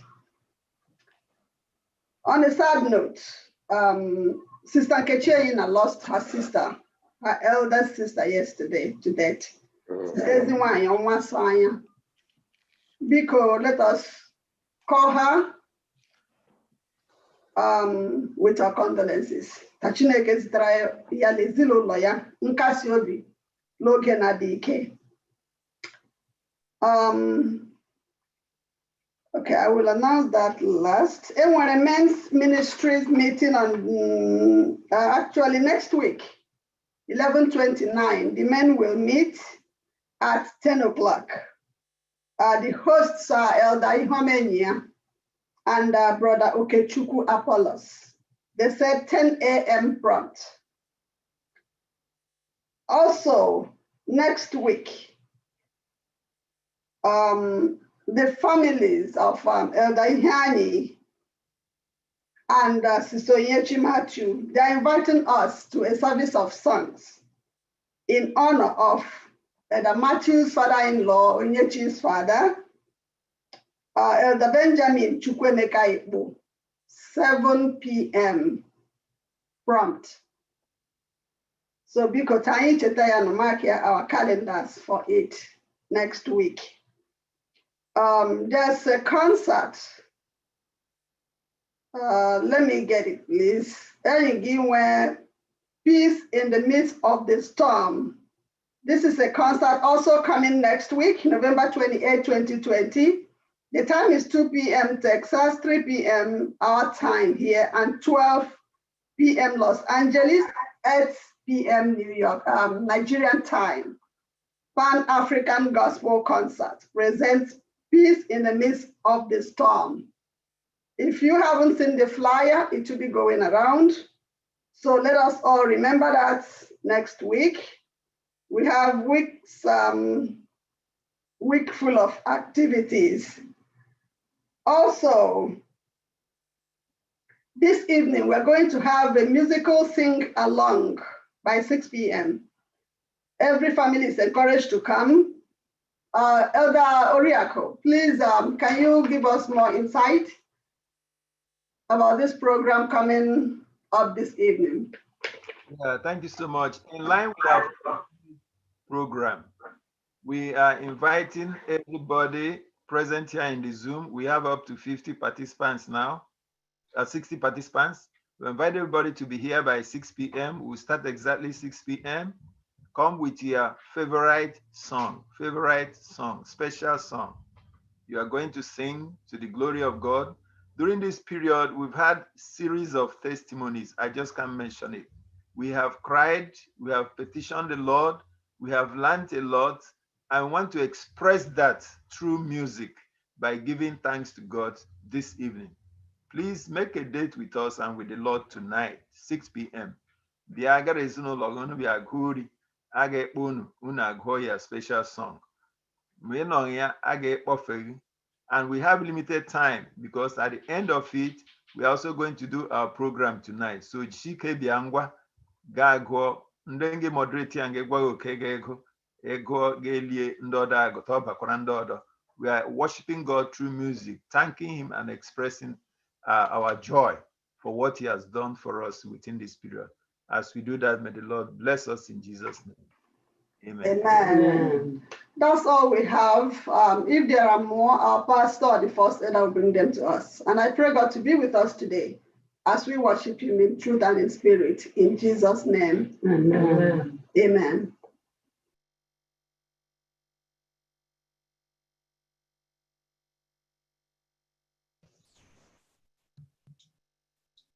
Happy Sabbath, everybody. Happy Sabbath. We thank God for another beautiful Sabbath. He has been faithful to us throughout the week, and we are all glad to be here today again to worship Him. This time, I'm welcoming us in the name of the pastor and the church family of FirstIgbo SDA Church. I say welcome to today's worship. As we worship Him in spirit and in truth, may God shower His blessings upon us all in Jesus' name. Amen.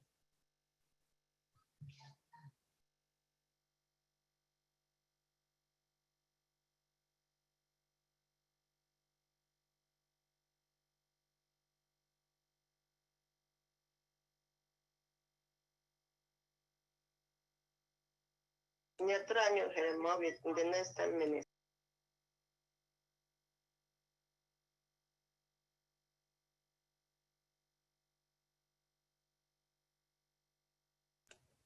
Yes, let's go ahead with the song service, please.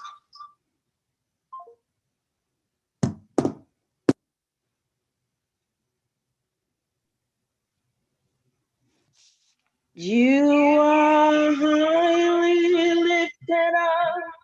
There is no one like you. Hallelujah.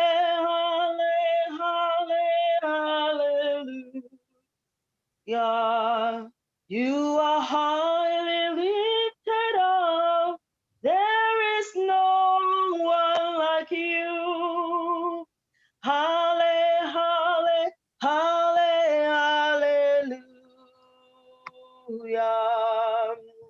Hallelujah. Hallelujah. Amen. Hallelujah. Hallelujah. Amen. They are still not settled yet, so we'll go with the song. Jehovah Idebube, Nebaino, Jehovah Idebube, Neligwe, Ibuese, Nelua, Inachachi, Nalamo, Ibu dike nala, Jehovah, Idebu, Onye Nema, Jehovah, Idebube, Nebaino, Jehovah, Idebube, Neligwe, Ibueze, Nelua, Inachachi, Nalamo, dike n'agha Jehova ije ebube ịkarịrị ha si n'ịbụ Chineke ịkarịrị ha si n'ịbụ ịkarịrị ha si n'ịbụ Chineke ịkarịrị ha si n'ịbụ ịdị ebube ịmara mma ịkarịrị ha si n'ịbụ ịdị ebube ịkachasịrị ịkarịrị ha si n'ịbụ. You are greater than what people say. Jehovah, you're greater than what people say. You are greater than what they call you. Jehovah, you are greater than what people say. You are wonderful. You are glorious. You're greater than what people say. You are faithful. You are marvelous. You are greater than what people say. You are greater than what people say. Jehovah, you are greater than what they call you. You are greater than what people say. Jehovah, you are greater than what people say. You are wonderful. You are glorious. You are greater than what people say. Oh, Ijebube, Chimni Maramba, Ikari Hasinibu. I woke up early this morning, not knowing what to do. I thought about all of the good things that you have done for us. I thought about our wonderful children and that we all have joys. But all I want to say is to say thank you, our Lord. We are saying, Mama, Lord, we're singing. Mama, Lord, I'm saying, Mama, onye wanyi mela. Lord, we are singing. Mama, Lord, I'm saying, Imela, Mama, Jesus, onye bere. I'm singing. Mama, Lord, I'm saying, Mama, all of us are saying, Mama, onye wanyi mela. We are saying, Mama, Lord, we are saying, Mama, Mama, Jesus, onye bere. Jehovah Chineke, onye na-edu anyị n'azụ anyị. Mama, imela. Ọ dịghị nwere iburu iji kelee gị nara. Ekele na-abụ ka anyị jiri bịa. Jehovah Chineke, onye na-edu n'azụ m. Mama, imela. Ọ dịghị m nwere iji wee kelee gị nara. Ekele na-abụ ka m jiri bịa. Nara ekele na-abụ otuto nara.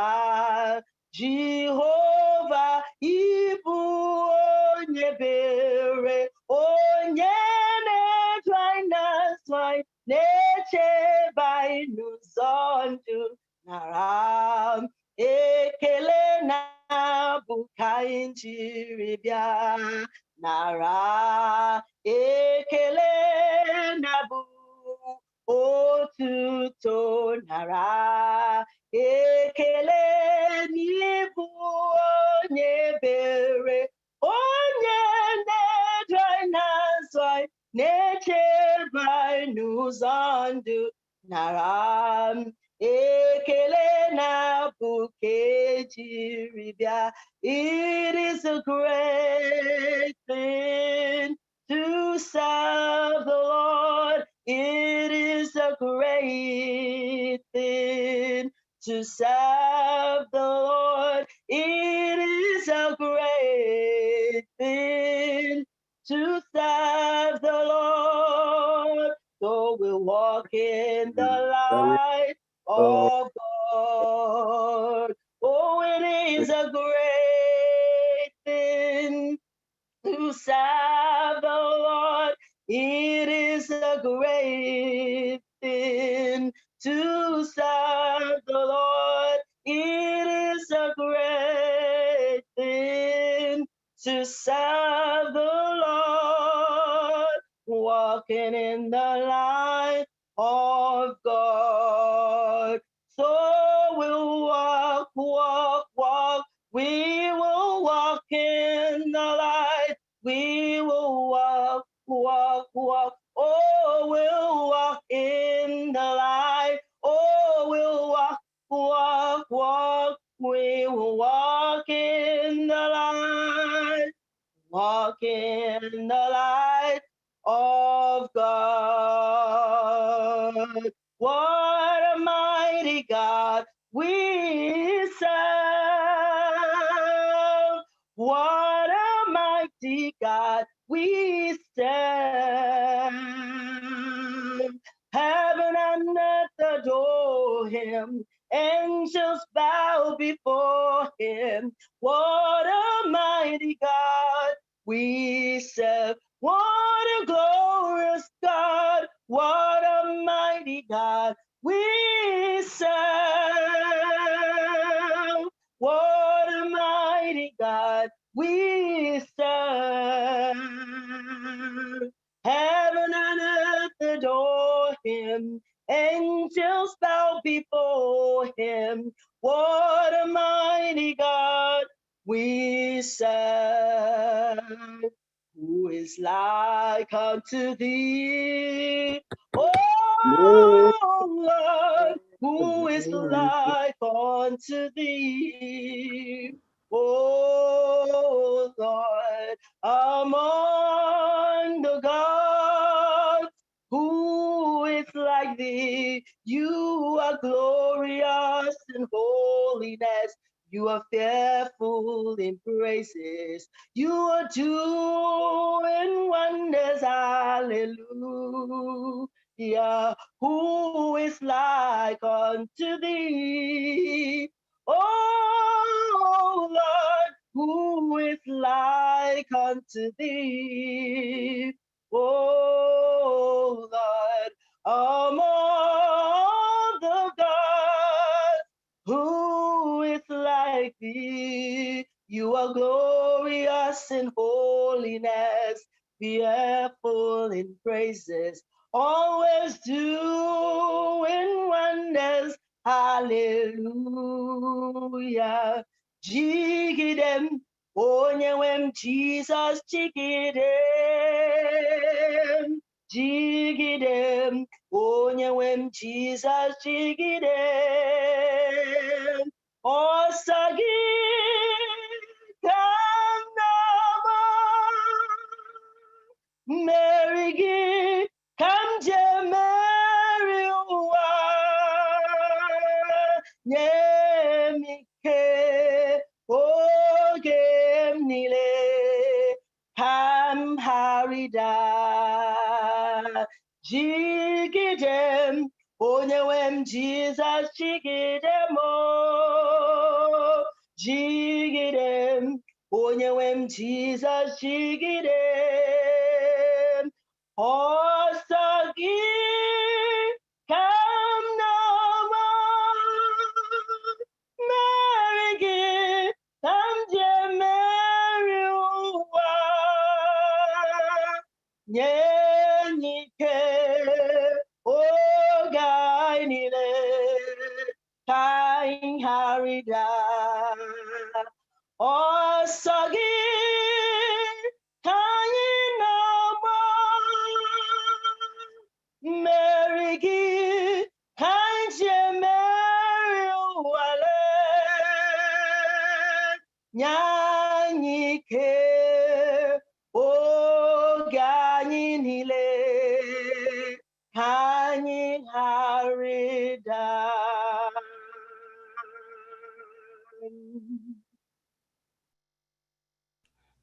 Amen. Amen. Amen. Amen. What a beautiful song service. And yes, Oboso Chineke na anyị ga-egba, and he is a glorious, wonderful God. And when we witness his miracles like this and the hand of leadership, we just can't but just go ahead and praise him and adore him.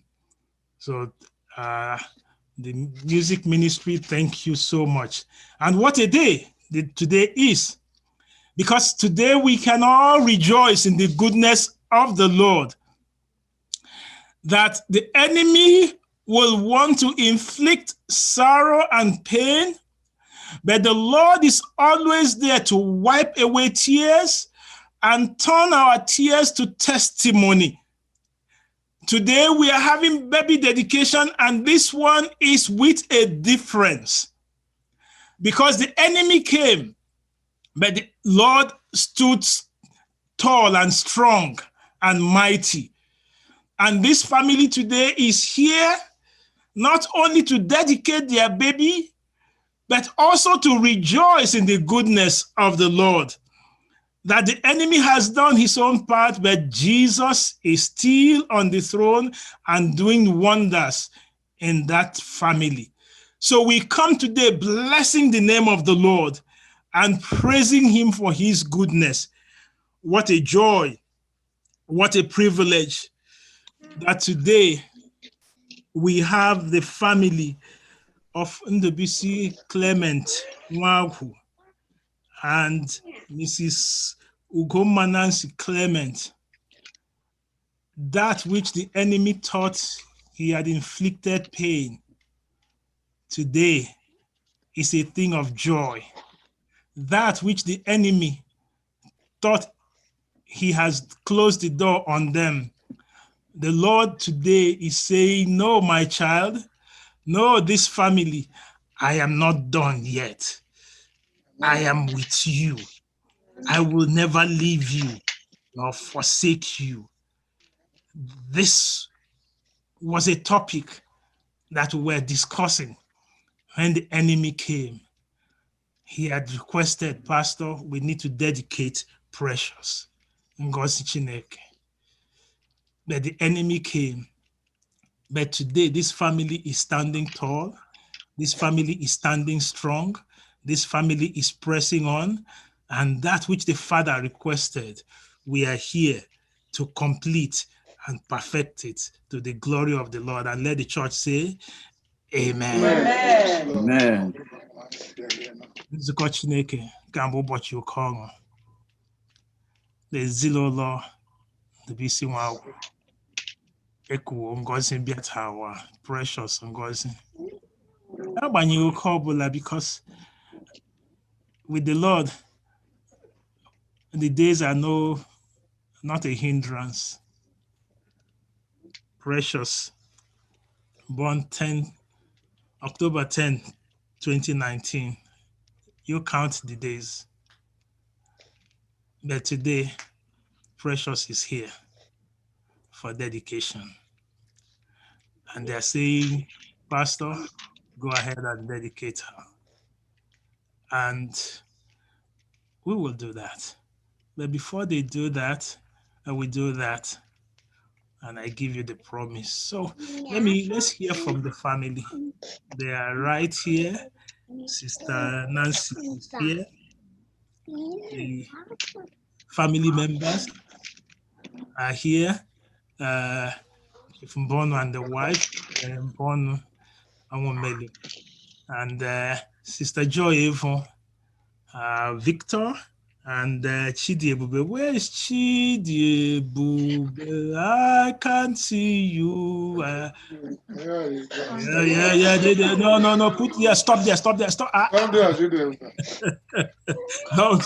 All right. Don't worry. That's okay. Okay, Sister Nancy, go ahead and speak. Yes. I know it's a kind of this debate. Go ahead and give the Lord the testimony of his goodness and let the enemy be, he lost the battle, right? So let's remind him you lost. We're doing the right thing. Okay, go ahead. Go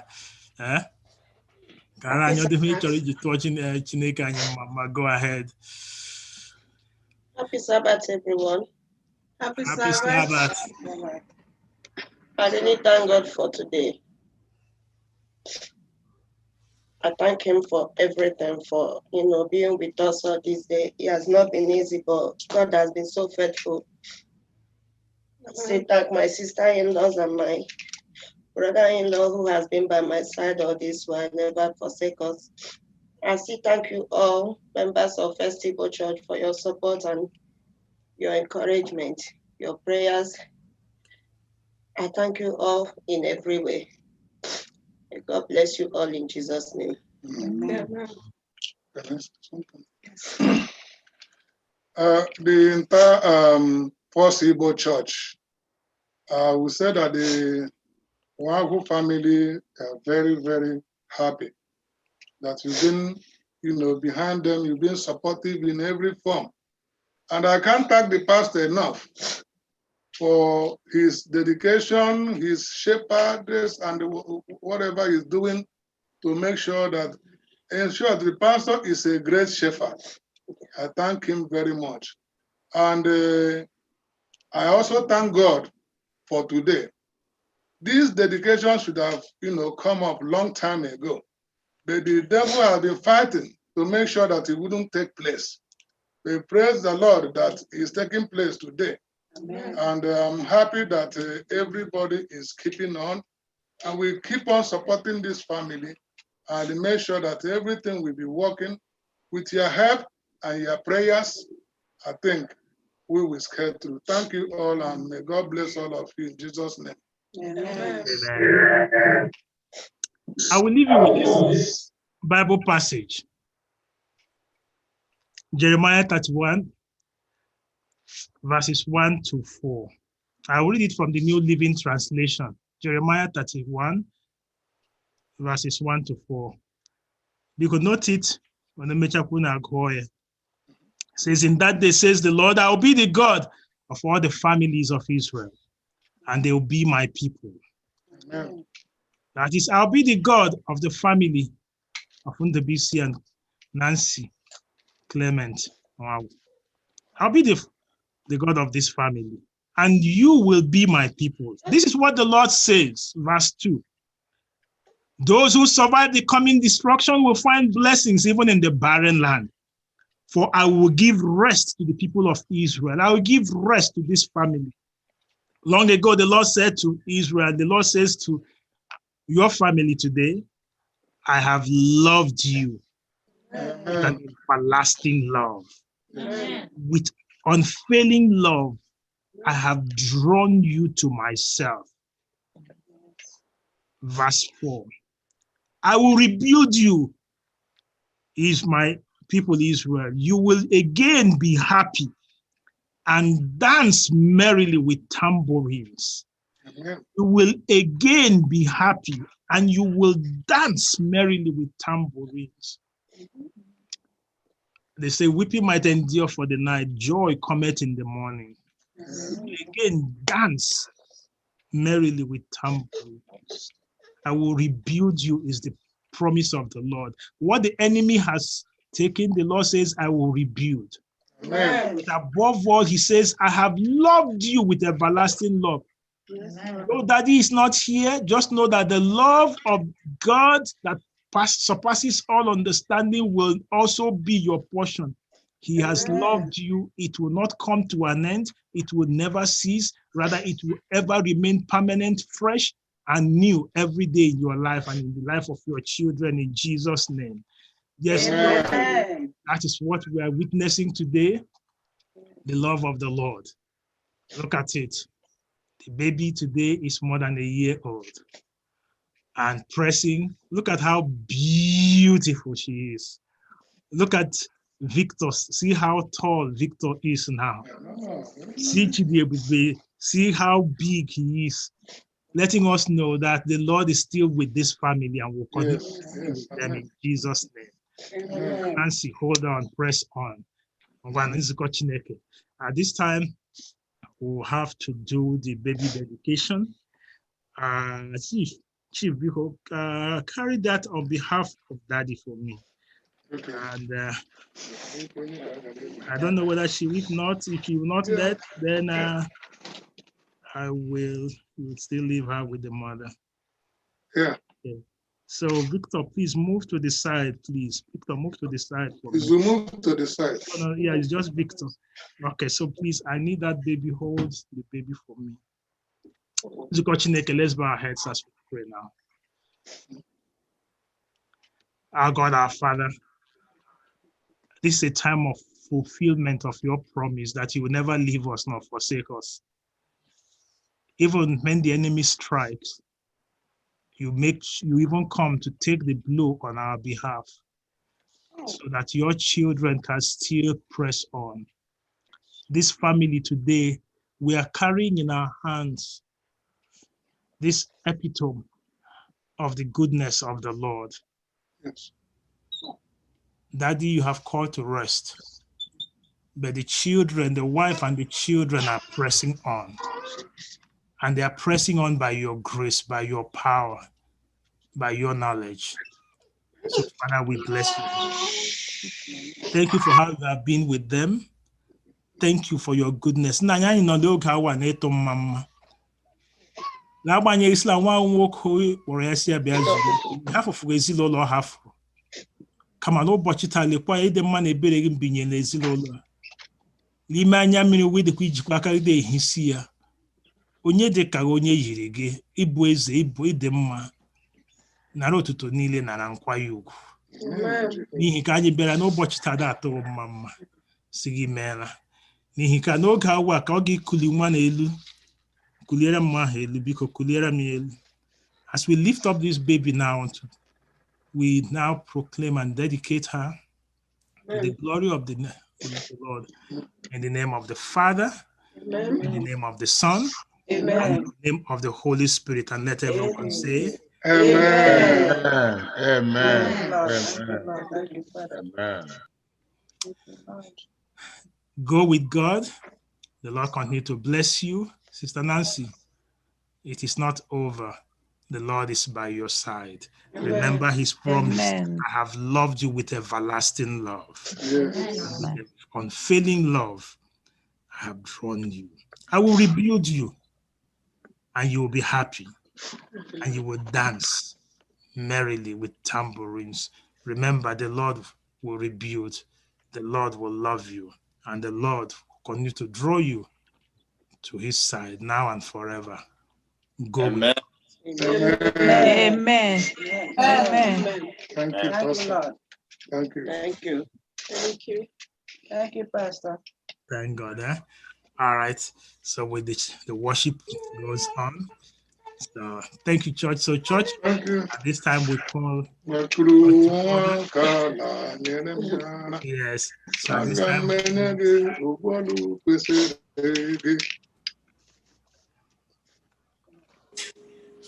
All right. So we go ahead now, and we'll have our affirmation of faith and call to worship.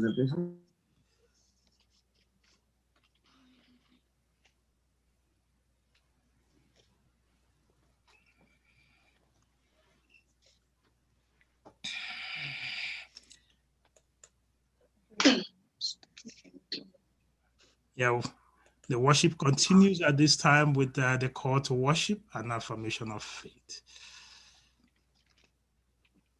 Amen. Amen. Our affirmation of faith is taken from Psalms 18, verse 1 and 2. And it reads, I'm reading from New King James Version. It reads, I love you, Lord, my strength. The Lord is my rock, my fortress, and my deliverer. My God is my rock, in whom I take refuge, my shield and the horn of my salvation, my stronghold. Then the call to worship is taken from Psalm 95, verse 6 and 7, and it reads, Come, let us bow down in worship. Let us kneel before the Lord our Maker. For he is our God, and we are the people of his pasture, the flock under his care. Today, if only you would hear his voice. Amen.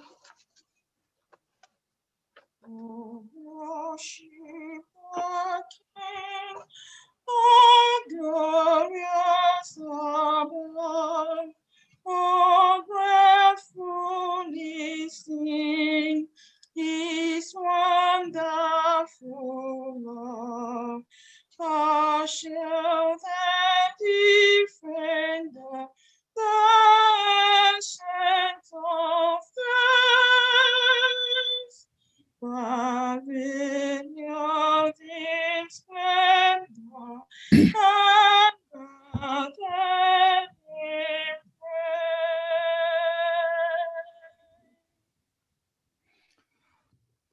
Our dear Father, we come this morning to say thank you. We come this morning as a brothers and sisters to give only you the glory. Send off today the Holy Spirit. In Jesus' name we pray. Amen. Amen. Our opening hymn is taken from SDA 2:18, When He Cometh. When he cometh, to take up his jewels, all these jewels, precious jewels, his love than his own, like the stars of the morning, his bright crown adorning, they shall shine in their beauty, bright gems for his crown. He will gather the gems for his kingdom, all the pure ones, all the bright ones, his love and his own.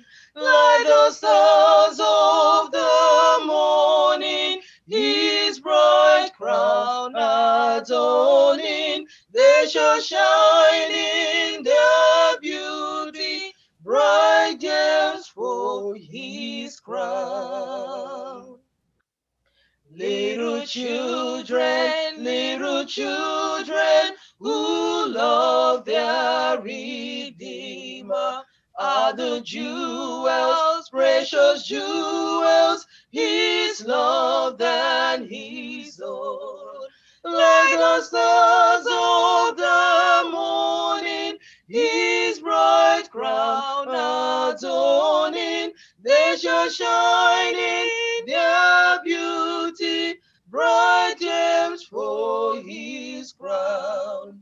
Like the stars of the morning, his bright crown adorning, they shall shine in their beauty, bright gems for his crown. Amen. We'll take our Bible reading this morning from the book of Luke, chapter 8, verse 1. Luke chapter 8, verse 1. And it came to pass afterward that he went throughout every city and village, preaching and showing the glad tidings of the kingdom of God. And the 12 were with him. May the Lord bless and add meaning unto his word for Christ's sake. Amen. Come ye this consolate, wherever ye languish, come to the mercy seat, fervently near.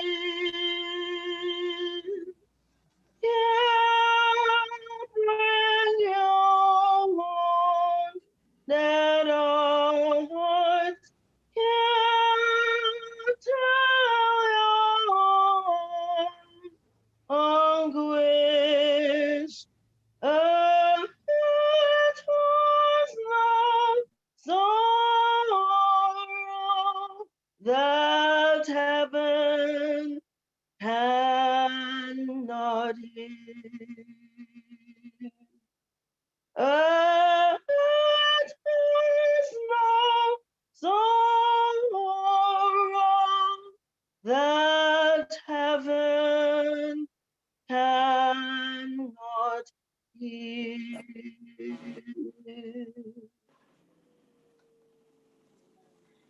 Amen. Sweet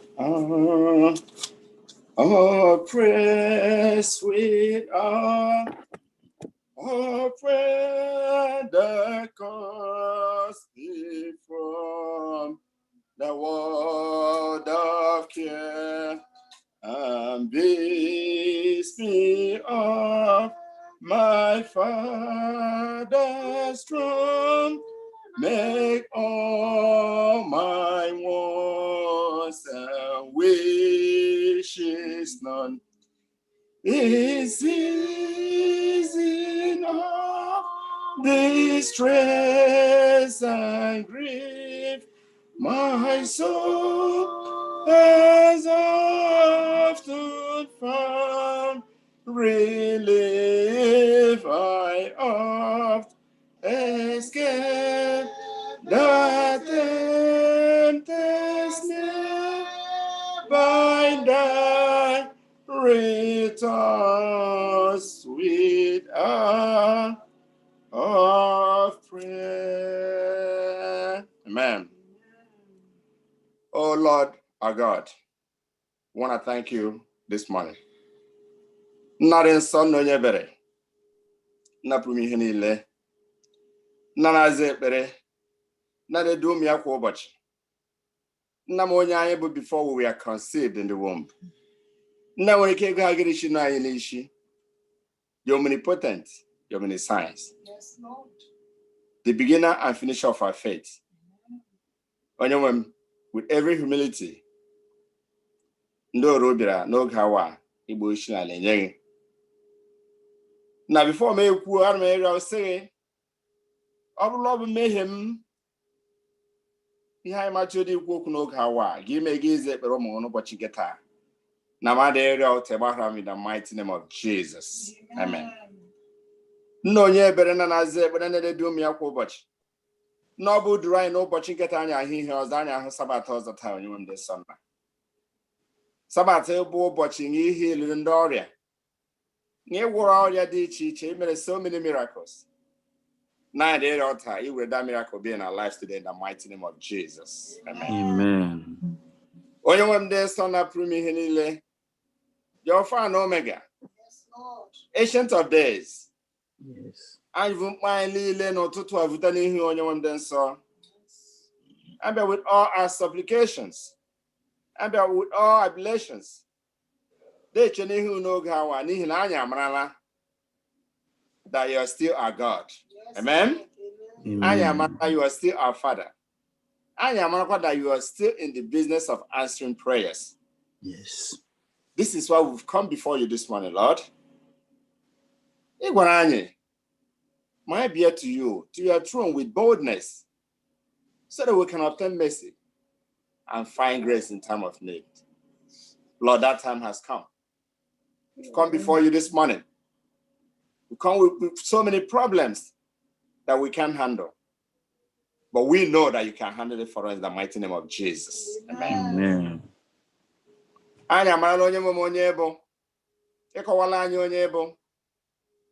Anyị evuru mkpalile bịa n'oge awa Chukwu na evuru mkpalile dị iche iche be n'ihu n'abalị ya n'ụtụtụ a n'ehihie a na-asị onye nwe m dị nsọ bịa gwọkọ anyị taa in the mighty name of Jesus. N'ihi ọrịa anyị bụ gbara nna ha dị ndị ọrịa ka ọ dị physical, adị ndị ka ọ dị spiritual. Whatever the case might be today, onye nwe m dị nsọ anyị butere n'ihu na-asị nna lee n'anya ụwa nke anyị nọ n'ime ya. Let's situation I know in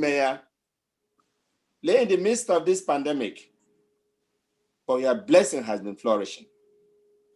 And it's the one night walk okay have run some time ago. Maybe I know how when Yalezuno wouldn't present her before you, Lord. And I'm a lead to this family all this time. I am a give to this family. Yes, Lord. Anya manala igaya hafu because like igaya hafu you're going to forsake hand. Yeah, when I'm mela with Ojo, the new find the spirit of fear. That the spirit of love, power, and sound judgment. I understand that sound judgment in the mighty name of Jesus. Amen. See whether that's your love and your power to this particular family today in the mighty name of Jesus. Amen. Or easy, it takes more than a village to raise a child.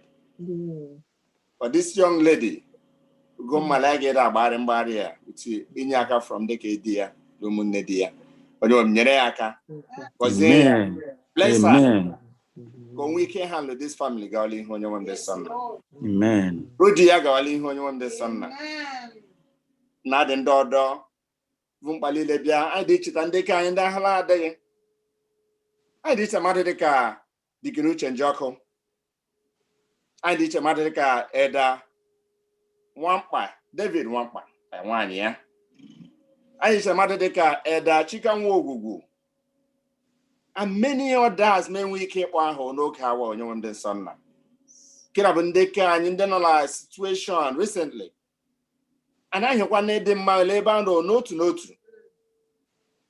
I didn't Lord a Bakecha, I didn't never call Parano. But on I care for the run, I see me in the mighty name of Jesus. Amen. Nilanya Manale Buchin Kebi Dono, you don't finish until you perfect it. Yes. Whatever the case may be, we don't know and we don't want to know. But all we know is that you are going to heal them and perfect them in the mighty name of Jesus. Amen. That's when you heal the leper, you heal the one with blood, you heal so many people. Yes. Their own is easy for you, Lord. Heal them, bless them, and bless their family in the mighty name of Jesus. Amen. Amen. When you marry one daughter, they be no kawa, man, they cook the room, and they cook tafo. Man, they went back a physical, might be spiritual. But Anya Manale Buchnake and Kileje Lelobi no to. Yes. That you go into these individuals and heal them, whatever the case might be. Yes. And support them, whatever the trouble might be. Because they were like how they fight against another person. And they fight against principalities. And they fight against power of darkness. And it's like a year without you. And this is why we've come before you this time. To petition our case so that you take that case for us. Yes. So that you handle that case for us. So that you deal with that case squarely.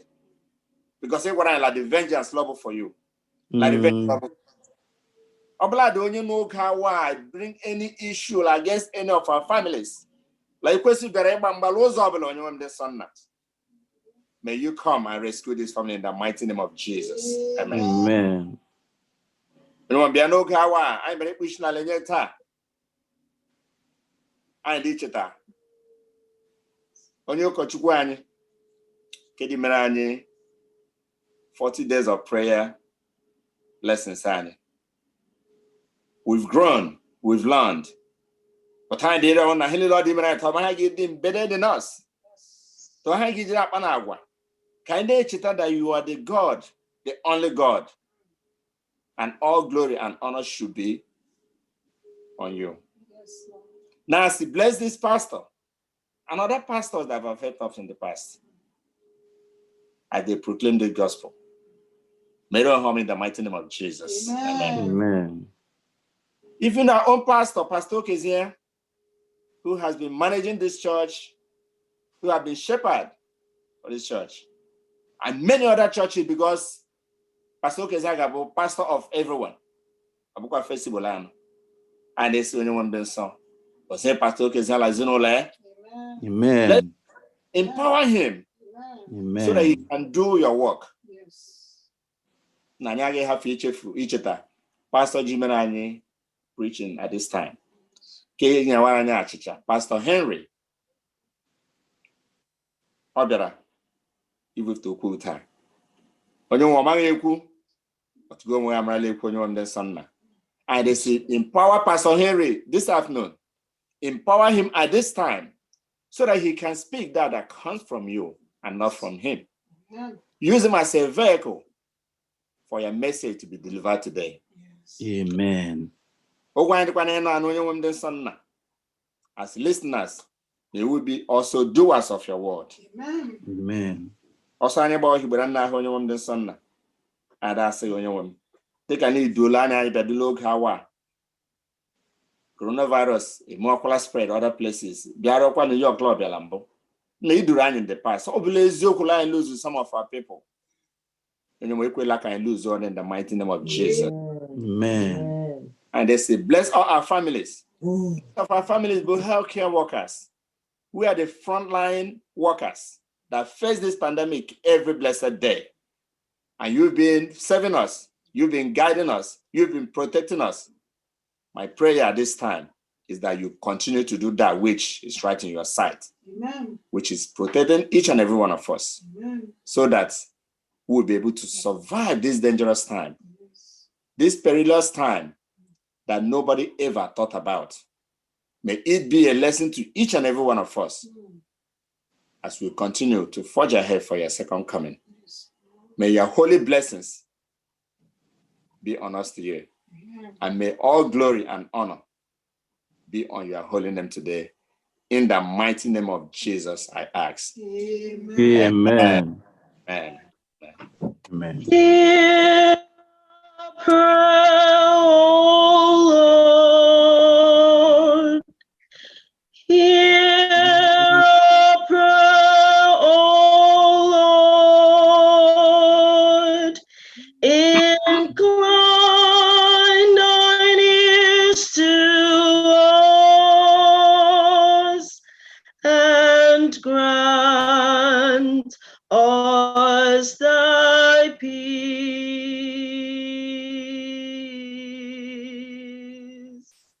Amen.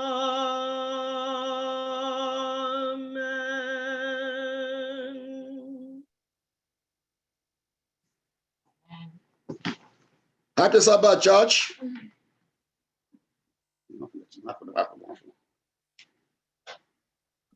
Happy Sabbath. Happy Sabbath, church. Happy Sabbath. Before I start this program, I want to remind all our friends and visitors all over the world. If you have been with us for the last three weeks, you are no more a visitor, you are part of us.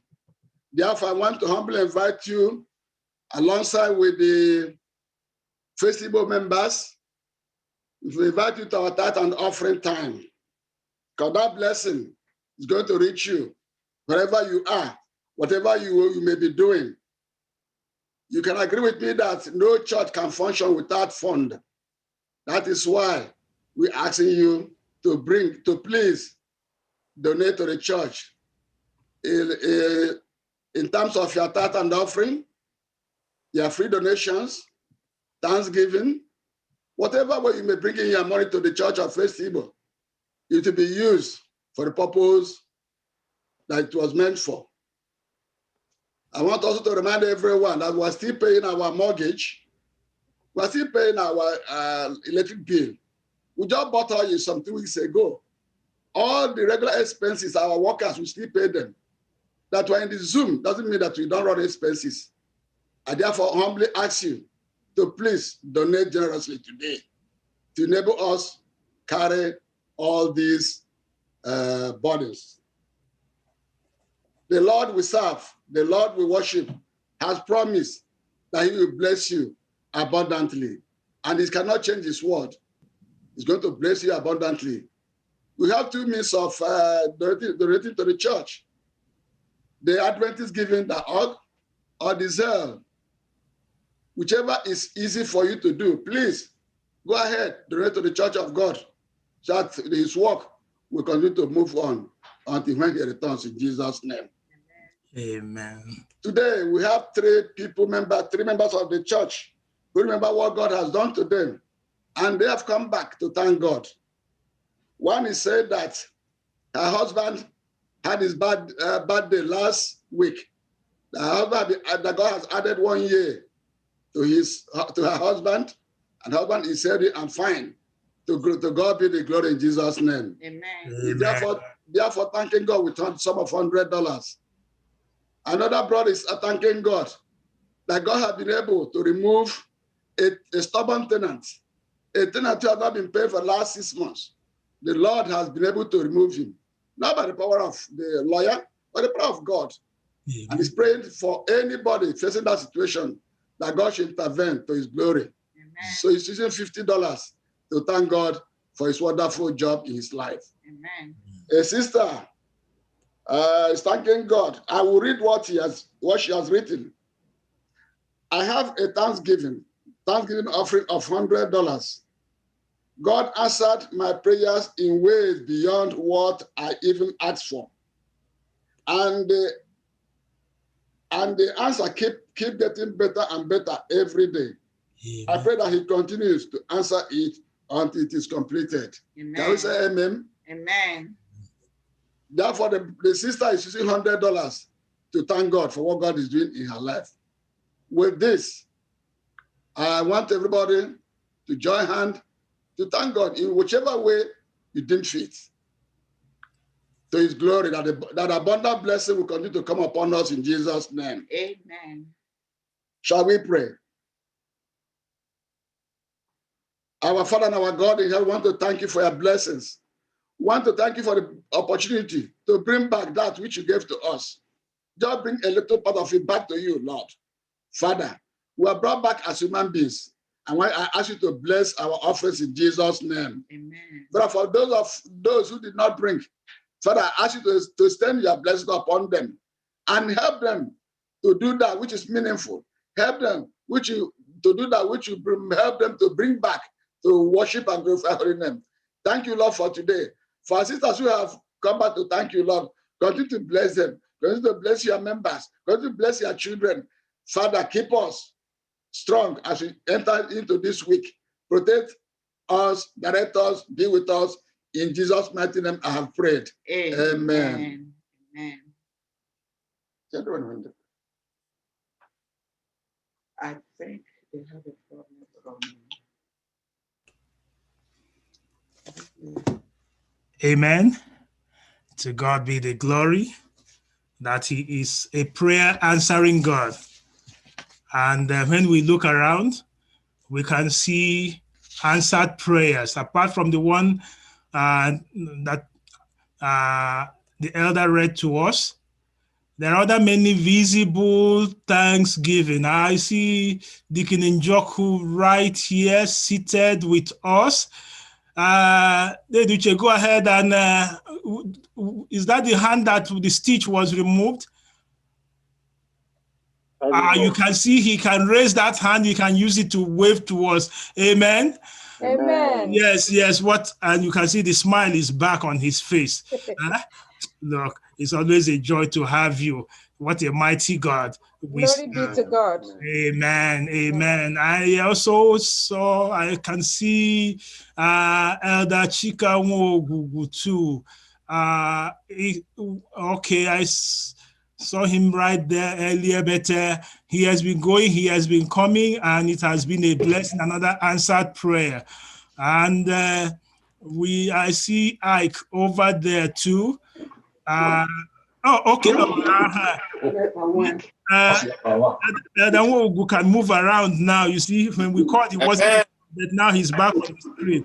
Yes, that's another sign of answered prayers. Amen. Amen. Thank God for healing. Yes. Obogi de tetere wa mi no kokwe.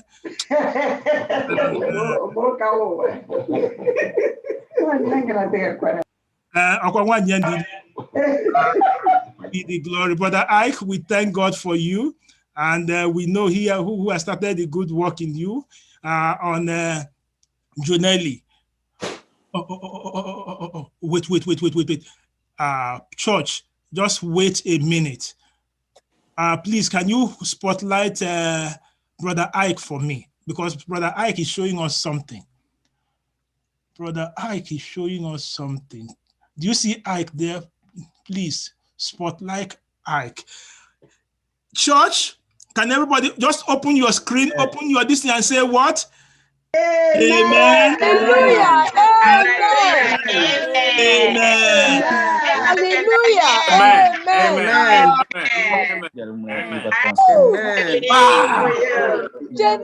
Oh, what a blessed Sabbath. Yes. How are you? Bless you. You want to say something to the church?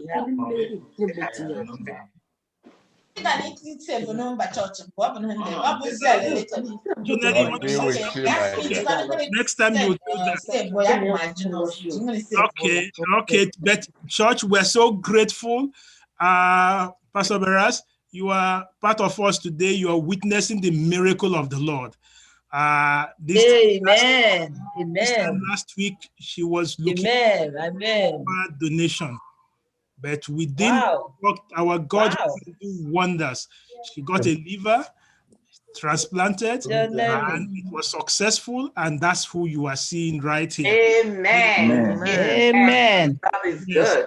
Amen. The same church in Jerusalem, and today you can see the Rhoda, who is bringing good news. They're watching you. Don't worry. The glory. Jonelli, we're so happy for you. Okay. Thank you. Don't worry. Go ahead. Don't worry. Just amen. Go ahead, sit. Okay. God bless you. Let's whisper that Sabbath prayer for her. Go ahead. Okay, don't worry.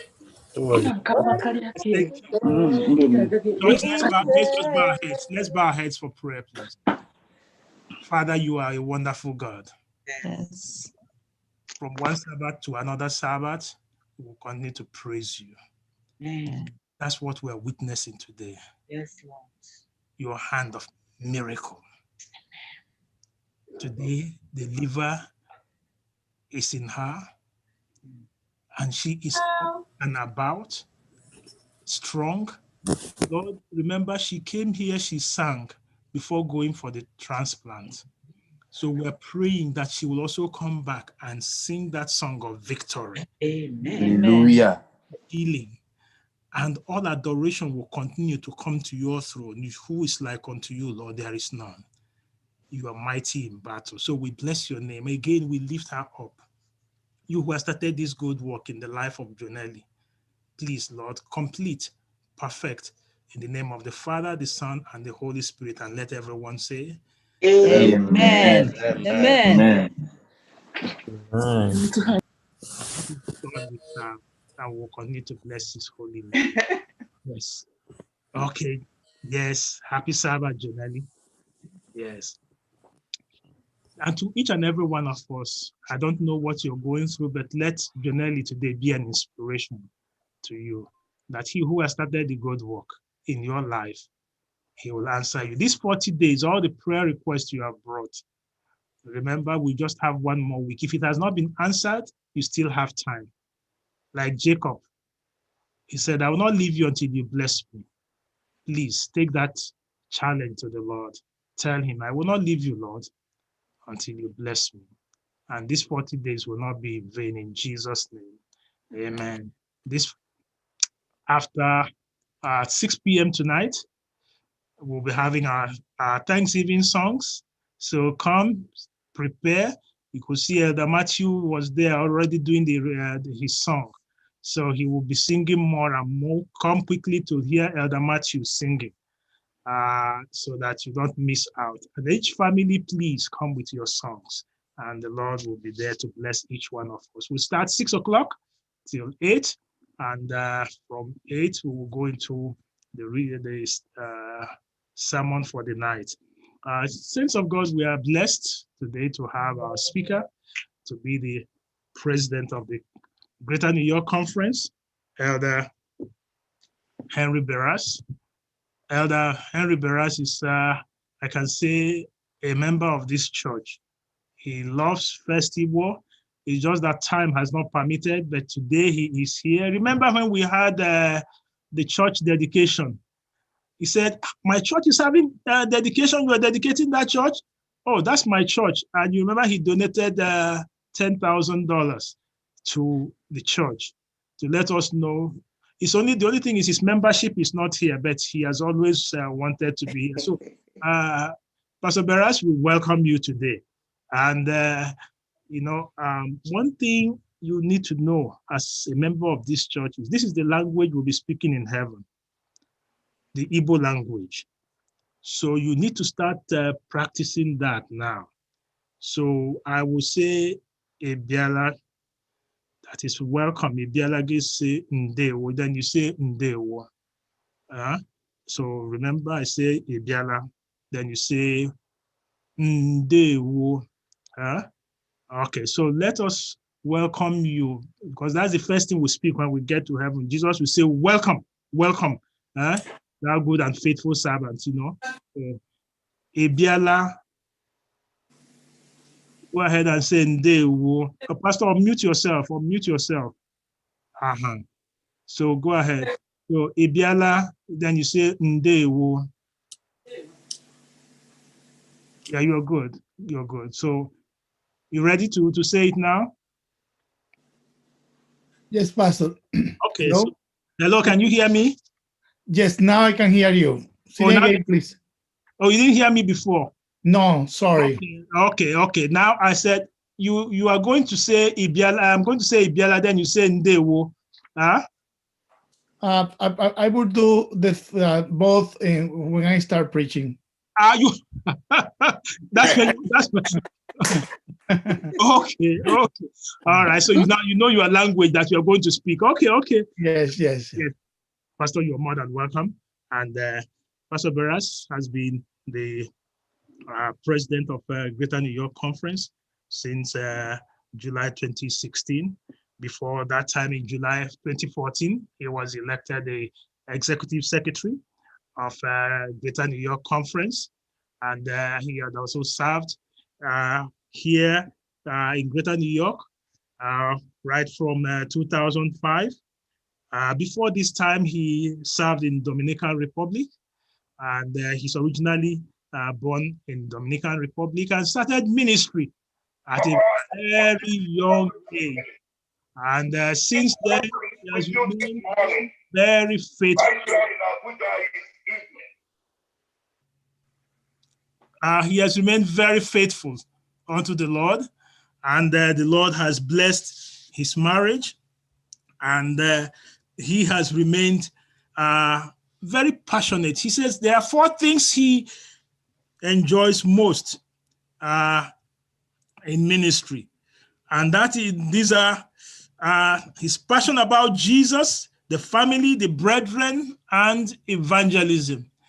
And you know that his wife is also the prayer ministry coordinator of Greater New York Conference, Sister Angela, very dedicated, supportive, and also efficient in ministry.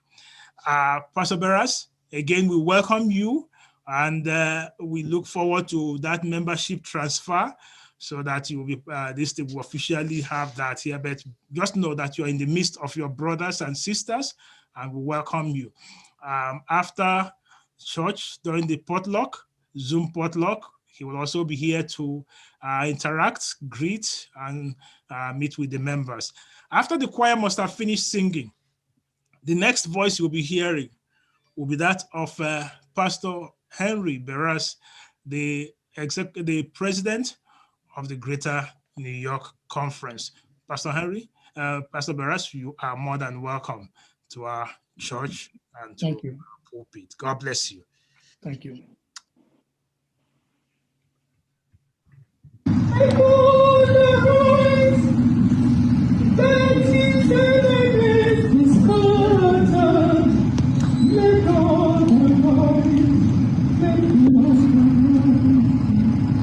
Let God arise. Let God arise. Let God arise. Let God arise. Let his enemies be scattered. Let God arise.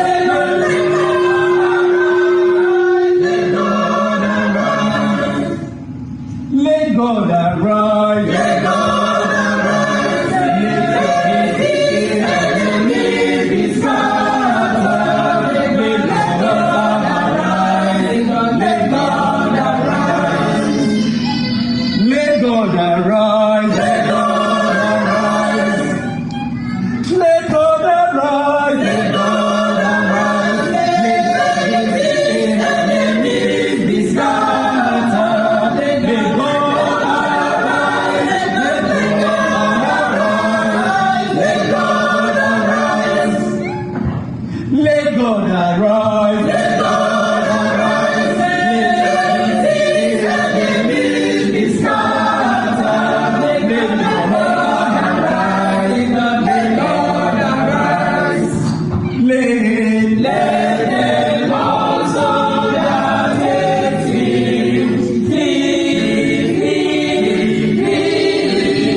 Okay, Sabbath Oman Decay.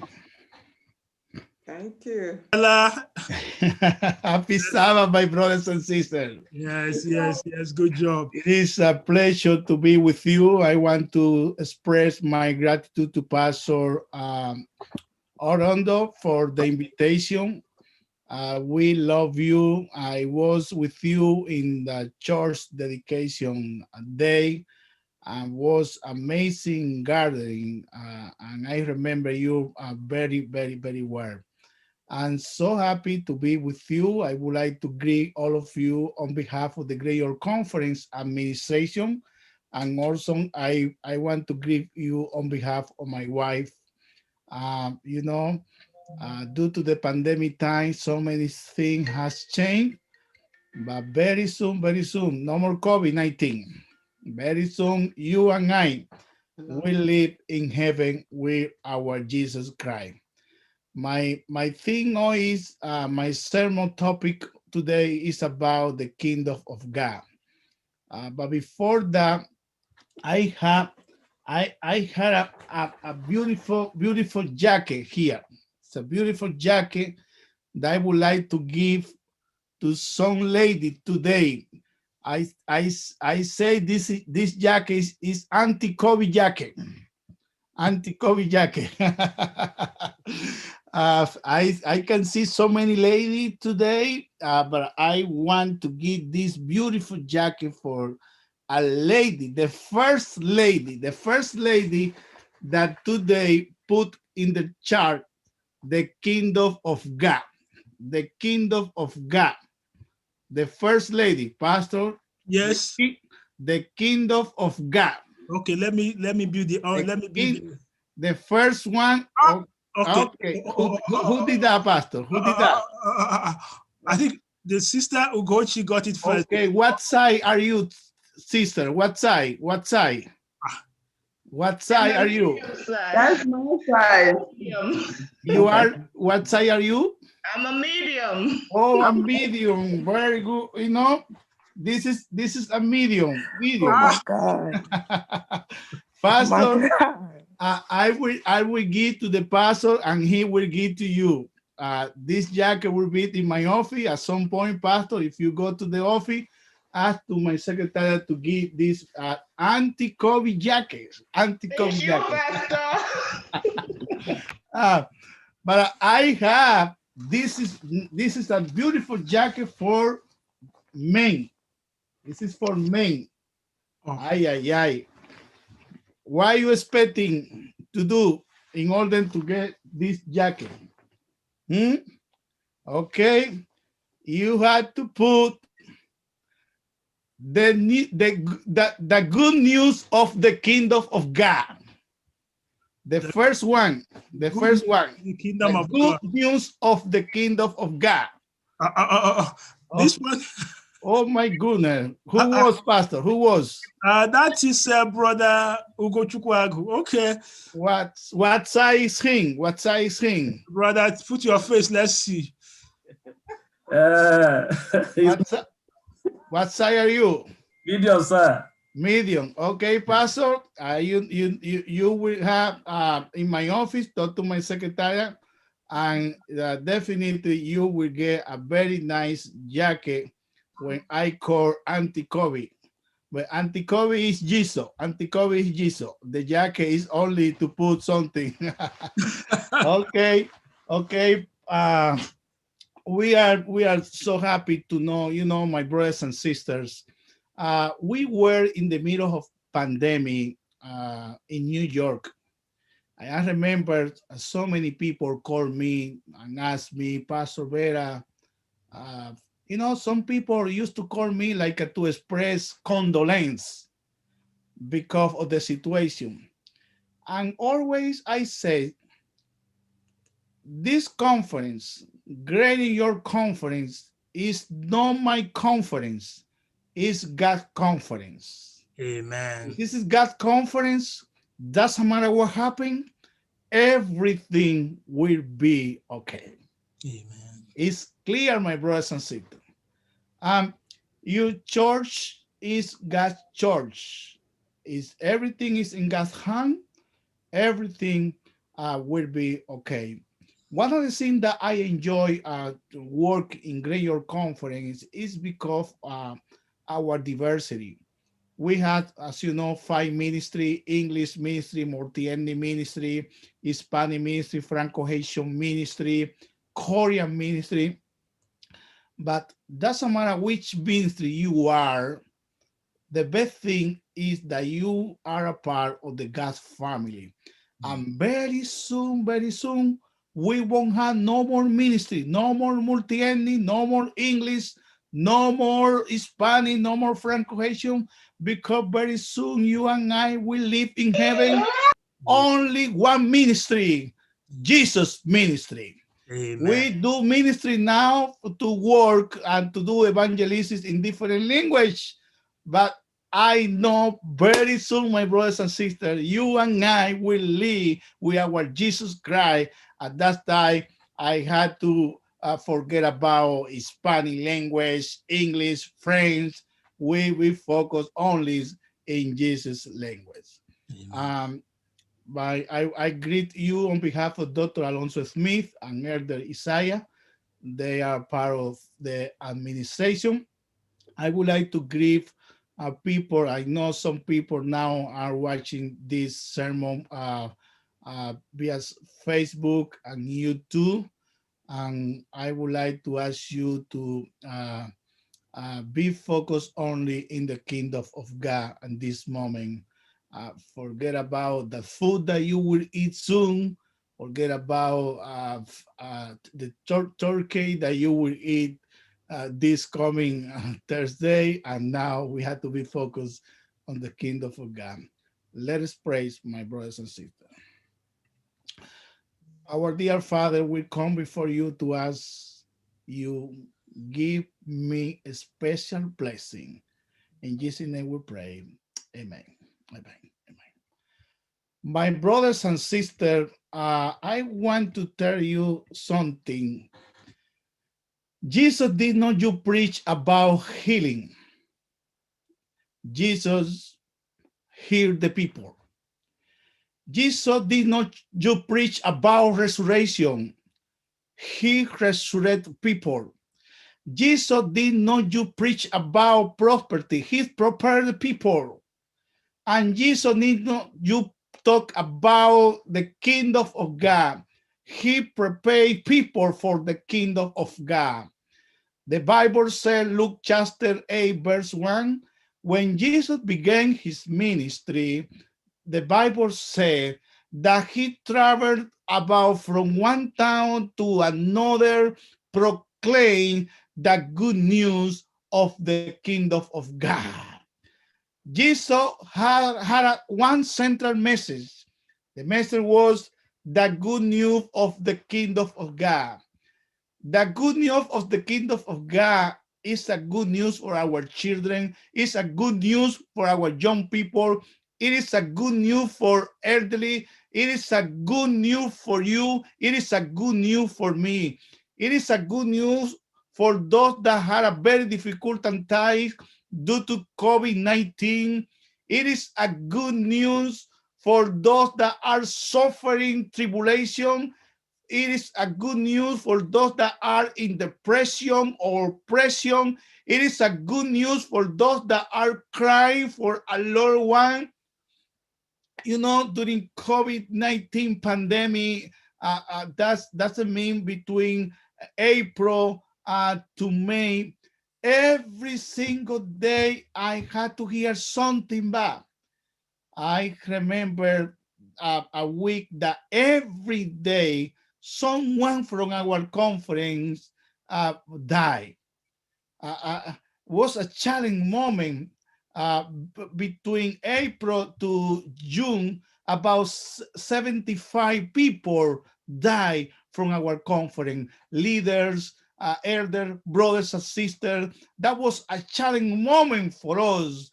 But the kingdom of God is a good news for them, because very soon, no more death, no more hospital. Very soon, we will live with our Jesus. It is a good news for those that are lost their job, for those that are strongly in college. It is a good news for you. It is a good news for me. It is important to know that even though the disciples hear about the kingdom of God, they did not understand it. They thought that it was the kingdom of God on the earth, but Jesus means the kingdom of God in heaven. That is why in Luke chapter 8, verse 1, he emphasized that they followed him as he traveled from city to city, preaching and teaching about the kingdom of God. It is important, my brothers and sisters, to note that the kingdom of God is not just New Testament reality, but also Old Testament as well. In the Old Testament, God portrayed himself as a king. Psalm chapter 47, verse 7 say, "For God is the king of all the earth. Sing to him a song of praise." That is why we are here today. That is why we are working today, to acknowledge our God as a king and to sing to him a song of praise. We are here to sing to him a song of thanksgiving. We are here to sing to him a song of rejoicing as we move into the kingdom of God.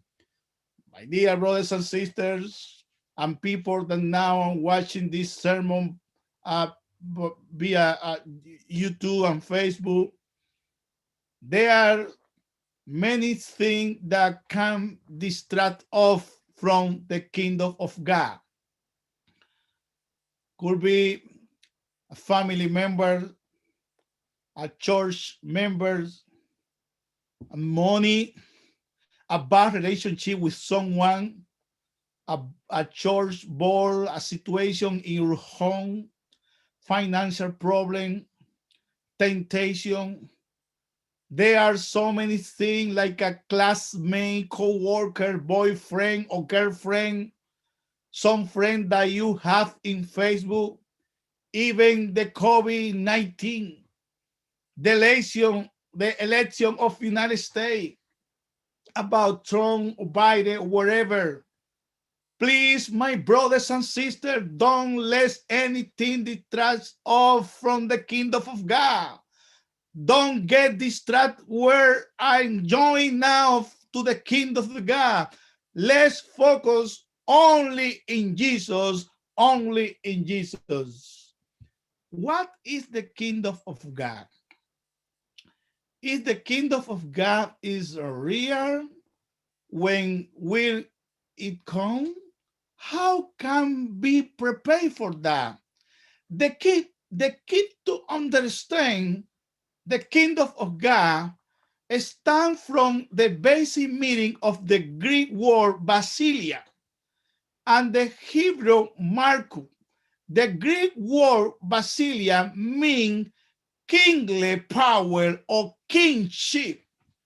The Hebrew word marku refers to God authority or God power. So if the kingdom of God is a literal or figurative, I say both. When Mark chapter 1 verse 15 say, the kingdom of God is at hand, meaning that the kingdom of God was here. Not only was he speaking of Jesus, the kingdom being present in the middle, but he was also speaking figuratively of the kingdom of God in our heart. Kingdom of God is come on you, that is with you. Dear friend, do you understand when I said this figurative concept of the kingdom of God is in our heart? Do you understand that God's kingdom is within today, is with you today? Is your character worthy of this high honor and privilege? Do you understand that in order for us to make it to God eternal kingdom, he must establish his kingdom in our heart? You see, the new morality say, if it is some good, it is okay. It's tasting good, it's smell good, it is okay, it's fine. It's feel good, it's good. But my friend, my brothers and sisters, that is lie. For the kingdom of God is not make all about testing, smell, look good, but it's about integrity, morality, purity honesty, love, and God's role in our hand. The kingdom of God is also literal. If you remember, God gave King Nebuchadnezzar a dream about the great image. And God revealed this meaning of dream through Daniel, showing that there would be 4 world ruling empires. Concluding this explanation, Daniel wrote, and in the days of these kings, the God of heaven will set out a kingdom which shall never be destroyed, and the kingdom shall not be left to other people. The kingdom of God, my brothers and sisters, will stand forever.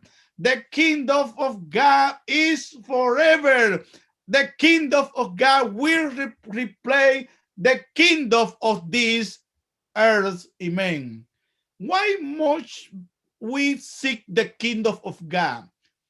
Because the Bible says something about a very nice promise, beautiful promise. Matthew chapter 6 verse 33 say, seek ye first the kingdom of God and his righteousness, and all these things shall be added unto you. He say, seek first. My brothers and sisters, Jesus knew about this generation. Jesus knew that sometimes we place him at the end of the line. He says, seek first the kingdom of God. He says, seek first. If you want to avoid some problem, my brothers and sisters, seek first. If you want to have peace, seek first. If you want to live forever, seek first. If you want to have a very nice family, seek first. If you want to have a better job, seek first. If you want more power, seek first. If you want forgiveness, seek first. If you want to experience salvation, seek first. If you want your son, your daughters back to the church, seek first. Before the church board makes some decision, seek first. Before nominating committees, appointing someone, seek first. Before complaining about the church, the pastor conference, about your family, about your son, about your daughter, seek first.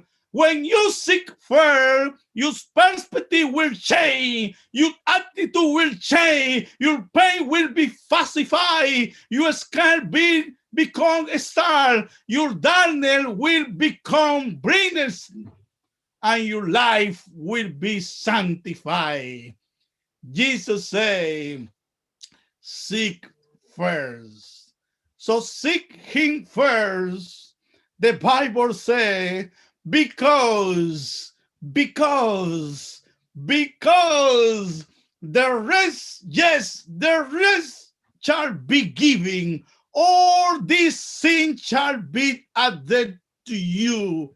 The rent shall be added to you. The car shall be added to you. The promotion shall be added to you. Everything shall be added to you. But seek him first. Why should we seek this kingdom first? The Bible is clear. We had to put the kingdom of God first in our life. We had to do that, my brothers and sisters. You know, this kingdom will be stand forever.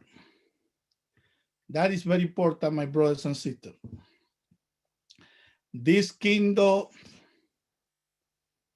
will stand forever. I pray for thy kingdom come. I pray that will be done. This kingdom will never be destroyed, never, never, never.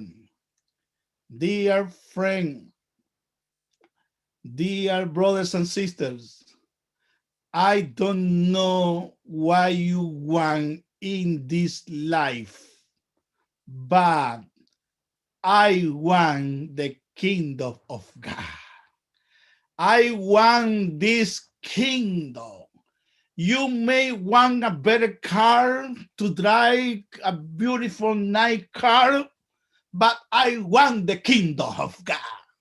You may want a bigger house, but I want the kingdom of God.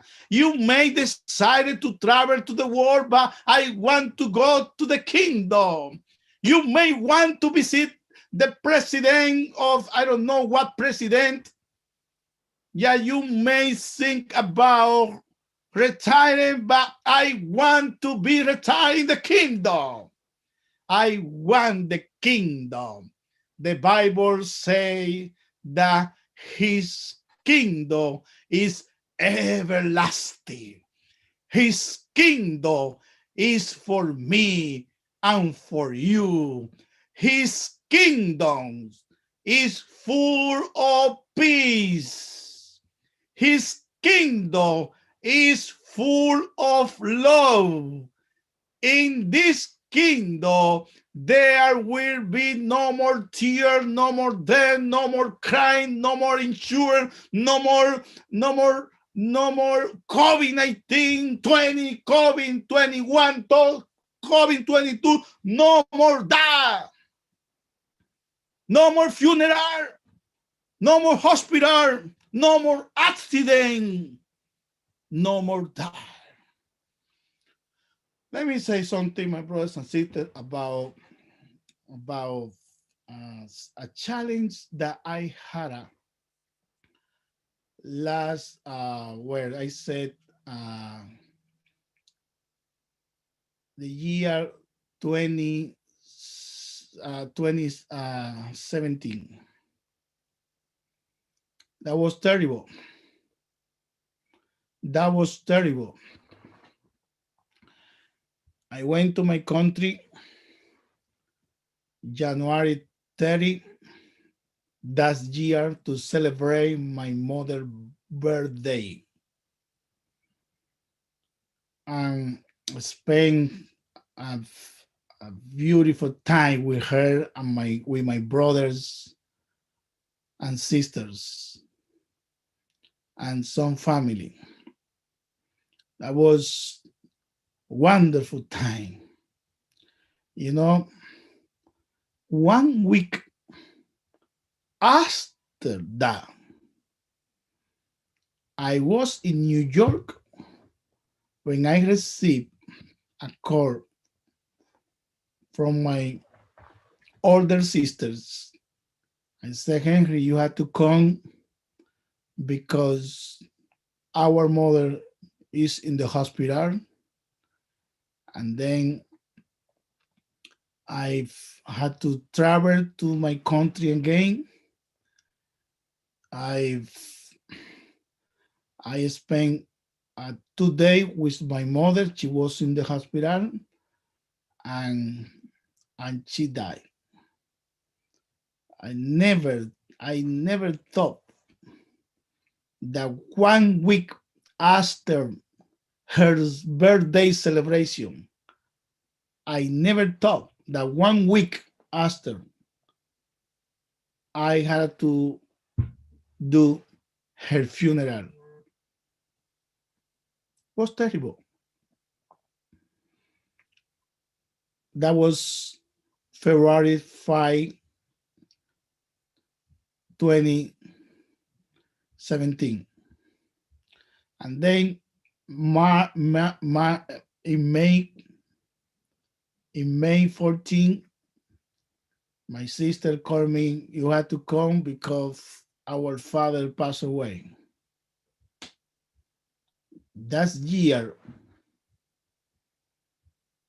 September 30, I was in Chicago, ready to take a flight to Florida, and my wife called me, you had to change because she said to me, my younger brother passed away. You know, my mother, my father, and my brother-in-law in 1 year. But I am in peace because I know that very soon I will meet with my father, with my mother. They were very commitment members of our church for about 55 years. My father was first elder and personal ministry director for many years, and my mother too. My brothers and sisters, I want to go to that kingdom. I will say a little more. I long for the kingdom. I decide to live in the kingdom. I want to dwell in the kingdom of God. But let me tell you something. A kingdom is not a kingdom. Listen to me carefully. A kingdom is not a kingdom unless it have a king. The most important thing is not the kingdom, but the king. I want to see the king. Yes, I want to see my king, Jesus my king, the one that saved me, the one that changed my life, the one that healing me, the one that hear my prayers. I want to be in the kingdom, but even more, I want to be with the king. We need to focus on the kingdom, yes, but I want to suggest something this afternoon. Be focused. I suggest to focus only in, not only in the kingdom, but very important, in the king. The Bible says about our king, he is the king of heaven. He is the king of glory. He is the king of kings, and he is the Lord of lords. The Bible also say about my king that he supply everything for me. He sympathize and he save my life. He is my king. He is my Lord. He is the highway of holiness. He is the gateway of glory. He is the master of masters. He is the captain. He is our king. He is our Lord. My brothers and sisters, I want to tell you, I know the challenge that we have due to COVID-19. I know maybe some of you have lost some members, some members of your family. I know that, my brothers and sisters. I can tell you today, my brothers and sisters, that very soon you will meet again with your loved one. Very soon you will see again your loved one. I know FirstIgbo Church, you lost 3 members of your church due to COVID-19.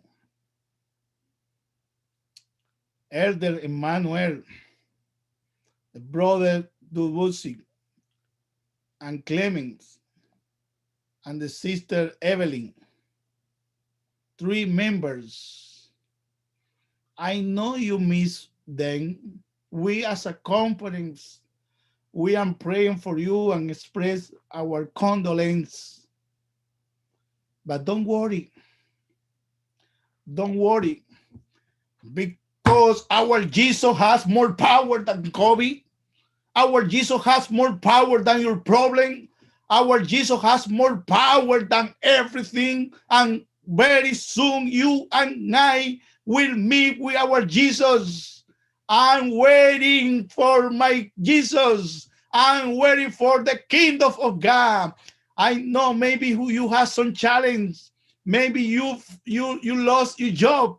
Maybe you have some financial challenge, some family problem. But I can tell you today that very soon, we have to forget everything because we will live with Jesus in our kingdom. My brothers and sisters, one of the things that I want to tell you before I finish is that I know that the second coming of our Jesus is soon. I want to suggest to you to focus in the kingdom of God. I know you have so many challenges. Maybe I'm talking today for someone that has some immigration situation. Maybe I'm speaking today to someone that he's in the hospital. Maybe I'm speaking today for someone that now has some financial problem. But I can tell you, very soon, we won't have no more problem. We won't have no more situation. We won't have no more tear because we will live with our Jesus in heaven. Don't forget something about my sermon. We need to be focused in the kingdom of God. But don't forget that kingdom is not a kingdom unless is there has a king. I want very soon to meet with my King, Jesus Christ, in heaven. Let us pray. Father, thank you for this great opportunity to spend some time in this beautiful church, FirstIgbo Church. I ask you continue blessing Pastor Rondo and continue blessing the elders, the leaders, and our brothers and sisters. You know that we have so many challenges, but we know also that you're coming soon. Yes. We are waiting for that. We want to meet with you soon. We want to meet with our family that are passed away due to COVID-19. We want to meet with our brothers and sisters. I ask you, bless us today. In Jesus' name we pray. Amen. Amen. Pastor Barras, on behalf of the church, we thank you and we praise the Lord for the timely message. A kingdom is not complete without the king. And thank God that we are going to that kingdom that will be forever. And our king also lives eternally because he's king from eternity to eternity. He changeth not. He's forever true, forever sure, and forever strong, able to see us through this hard time. COVID cannot stop him. No political situation can change him. He doesn't belong to any party. Our king is king forever. What a kingdom where we are going. And thank you for bringing this hope, that hope that can see us through. We bless you, and when you get back, our love to Sister Angela. Tell her that her church members are waiting here to meet with her. So please, next time, bring her with you. Yes. So we thank you, and we pray that the Lord will continue to bless each and every one of us now and forever. In Jesus' name, amen. We take the closing song at this time. Our closing hymn is number 221 of our SDA. Rejoice, the Lord is King.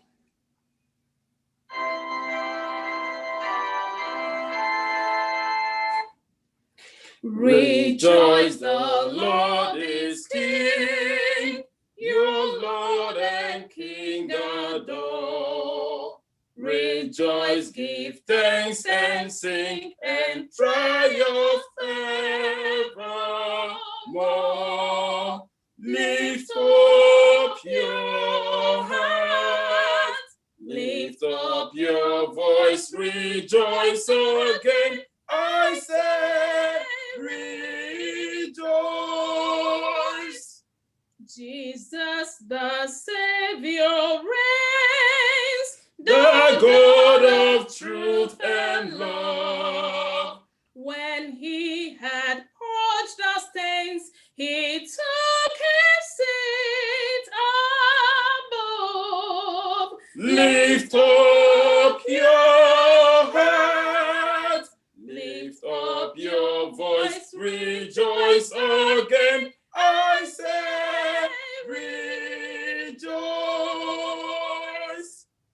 His kingdom cannot fail. He rules o'er earth and heaven. The keys of death and grave are to Jesus reigns. Lift up your head, lift up your voice, rejoice again. I say, rejoice. Rejoice in glorious hope. Our Lord our joy shall crown, and take his servants up to their eternal. Lift up your head, lift up your voice, rejoice again. I say, rejoice.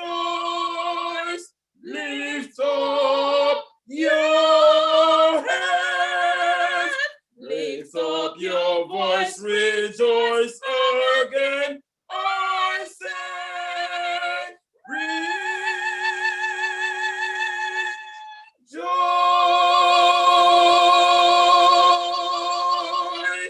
Amen. Amen. Amen. Hallelujah. Wonderful. Yes, today I feel like in heaven. Amen. I'm ready right now to go to heaven. Amen. Amen. Amen. Okay, let us pray again. Father, thank you. Thank you because you are our leader. You are the best medical doctor. You are our Father, our friend.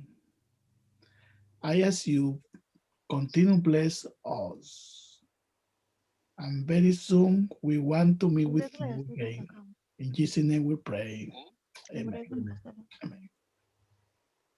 I will follow thee, my Savior. Well, sorry, my Lord may be. Well, thou goest, I will follow. Yes, my Lord, I'll follow thee. I will fall, Lord, in my Savior, thou didst shed thy blood for me, and though all men should forsake thee, by thy grace, I'll follow thee. Amen. This is that moment with you and the Lord, where you lay your burdens before the Lord. So I will request that you go ahead, have that one-on-one time, lay your burdens at the feet of Jesus. Let's all bow our heads. Just go ahead, you and the Lord, lay your burdens before the Father at this time.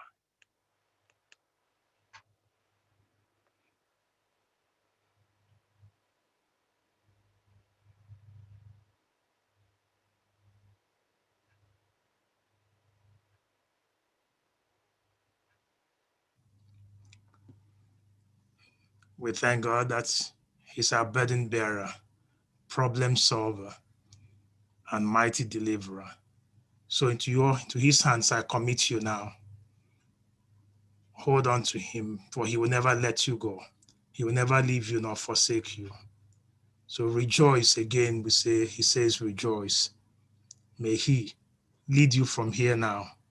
Go forth into the new week rejoicing, knowing that our kingdom is sure and certain, and our King is coming to take us to this wonderful kingdom. Go forth in Jesus' name. Amen. Yes, we'll go into our Zoom potluck.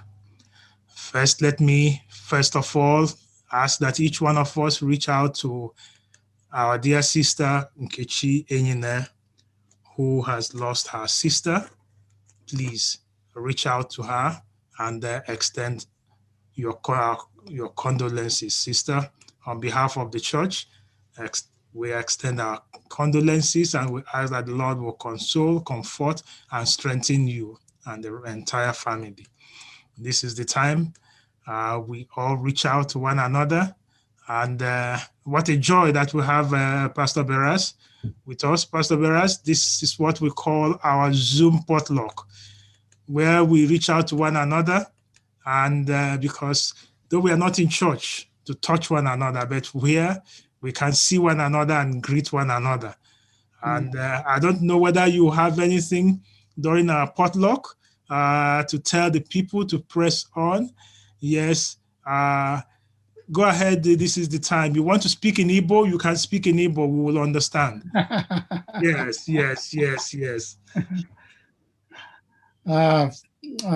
My brothers and sisters,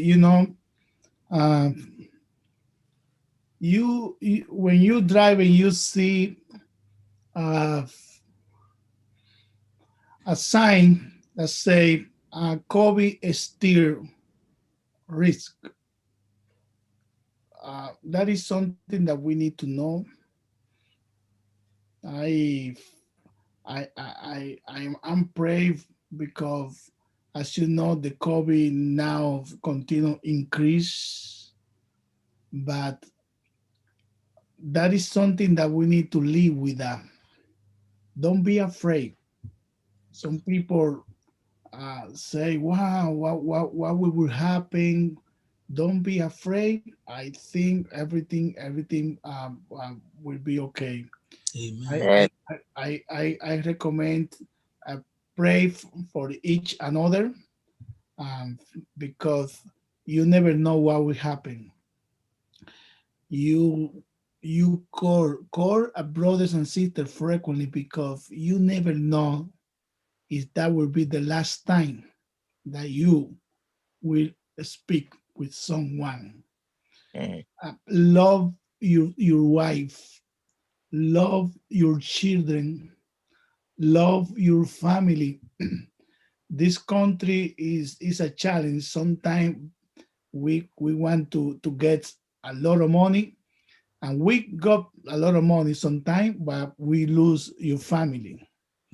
Uh, please spend time with your family.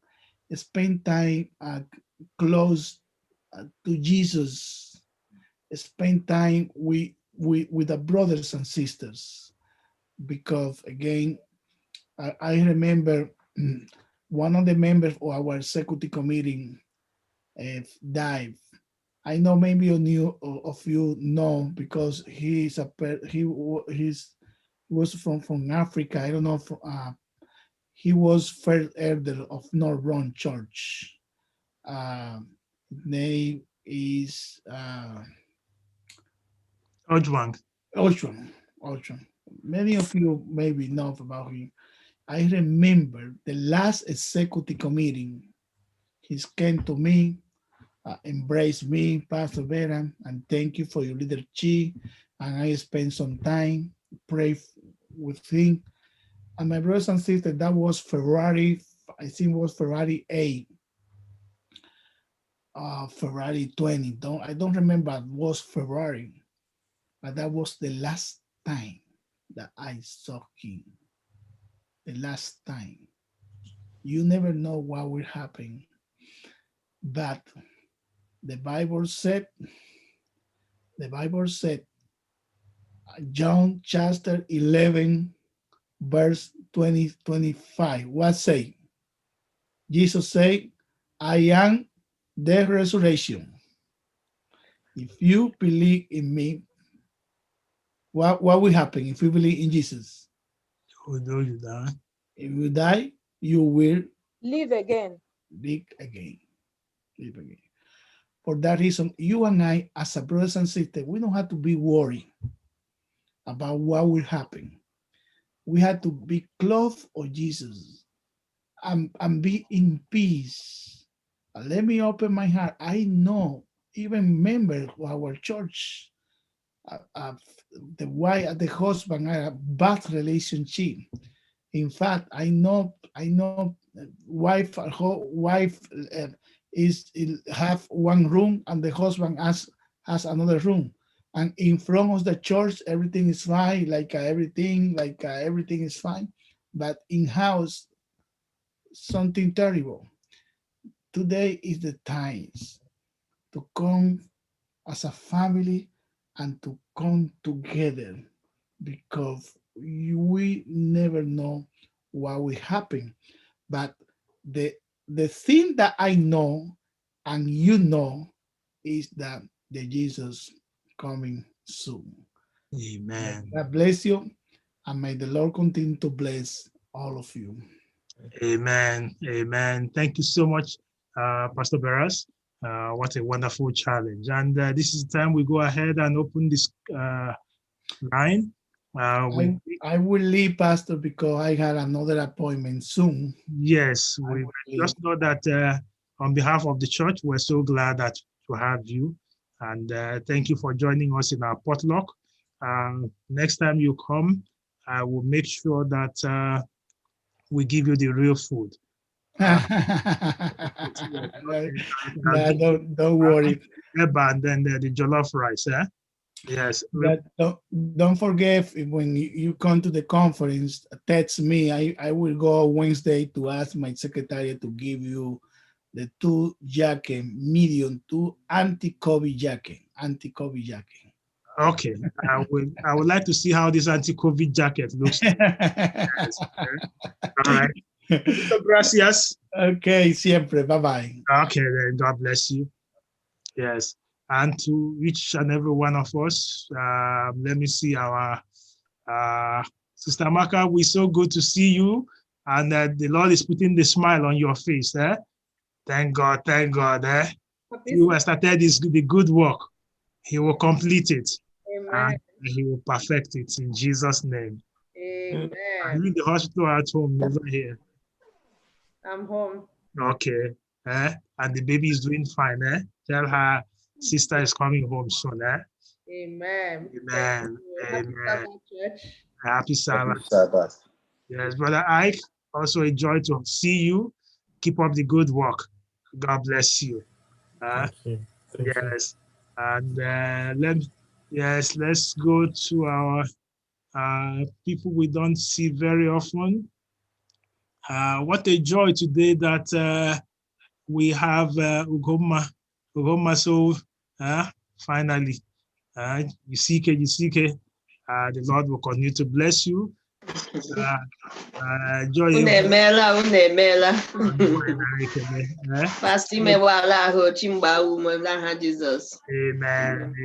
The children are running all over the place. Yeah, so go on. Yes, go ahead and make. Happy Sabbath, saints of God. Happy Sabbath. May the Lord continue to bless each and every one of us in Jesus' name. Amen. Amen. Yes. Okay, let me see our other people. Most of our guests, I see that the script. They do check on where. Okay, come on.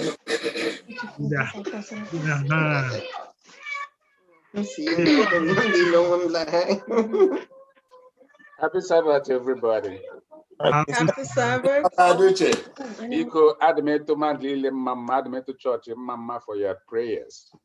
I am feeling much better now. Chineke gozi hamad nile n'aha Jesus. Amen. Amen. For your prayers. Amen. Amen. I see Sister Blessing says, Sister Blessing, what a job.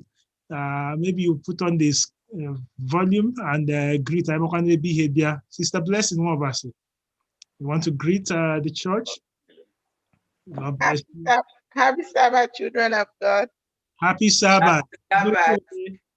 Sorry, I'm joining you guys from Houston. I'm just joining for the first time. I've always received your Zoom meeting ID from Nastina, but today for the first time I'm off. So I'm just joining you guys, and I'm glad to be among the children of God. Thank you. Amen. Amen. Pastor, that's my friend. Happy Sabbath. Happy Sabbath, on video. Oh my gosh. Happy Sabbath, dear. We love you. Love you too. It's good to see you, Sister and family. Okay. All the way from Houston, right? Yes, sir. From United SDA Church. We love you. Okay, so please come and come again. Another. Yes, sir. God bless you. All right, let's move to Chief Kelechi. Chief.Kelechi. Go ahead. Yes. This is Kelechi Matthew. Happy Sabbath, everyone. Happy Sabbath. Happy Sabbath. That's a very good. Happy Sabbath, Chief. Happy Sabbath. So he has to be chief. That's right. When the father says it, so he has to be chief. Okay, maybe we just go ahead and greet all the family members. Okay, Elder Matthew, Queen Onyinyechi. Then where is the other chiefess? Okay, this one is chief. Where is the other chiefess?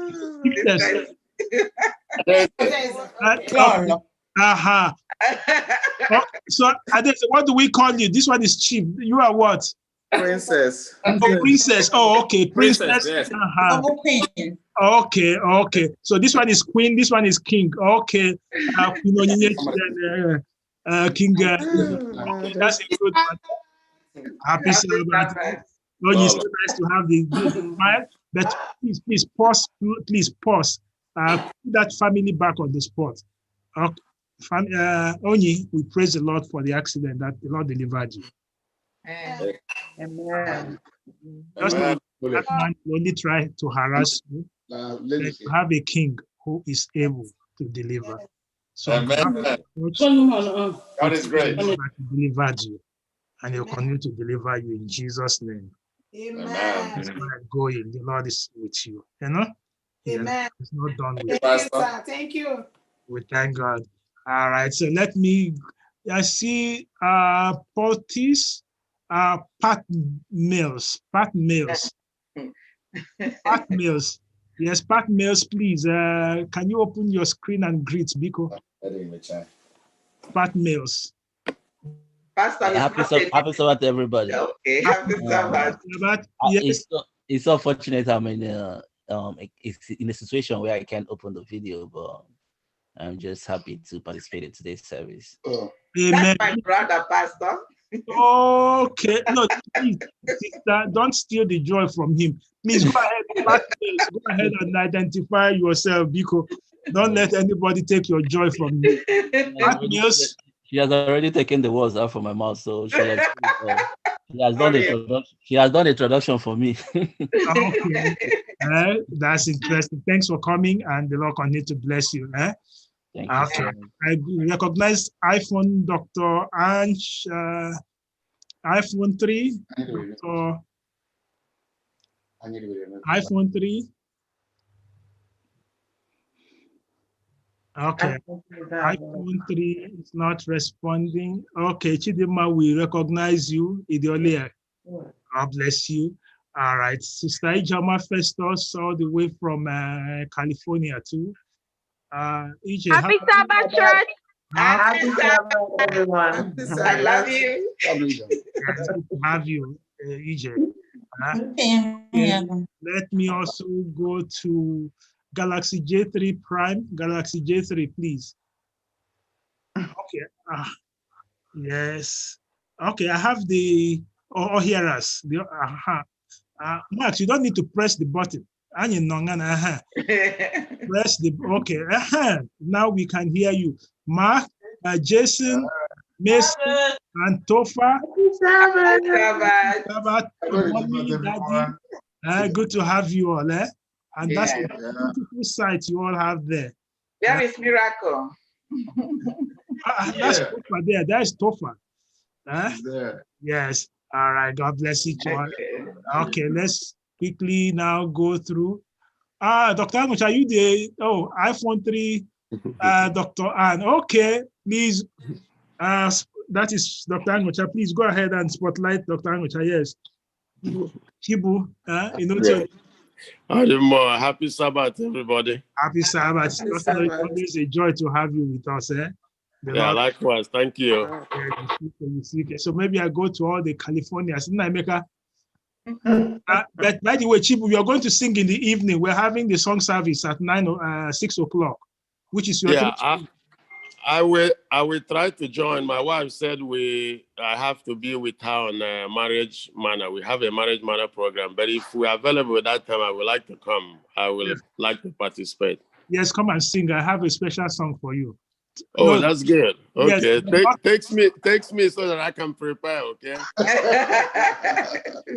It's for you and your wife. Just both of you come. I'll text you the song, so you can prepare. Yeah. All right. Thank you. Okay. Nemeka, you are. Go ahead. Yes. So nice. So I hope that your song you've been preparing all this one. The two of you will be singing for me, right? Happy Sabbath. Happy Sabbath. Happy Sabbath. So the duet, 6 o'clock. So I look forward to both of you singing. All right, sir. Happy Sabbath. Happy Sabbath, church. Happy Sabbath. God bless you all. Yes. Chisom Wakoma. Let me see. Chisom Wakoma. No. There's Chisom Wakoma. I'm seeing Chisom Wakoma. I see. Biko tiye la TV. Amana onye leje mehe na anya.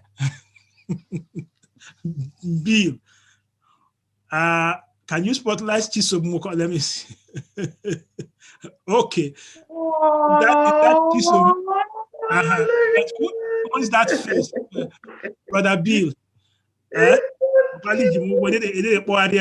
Okay.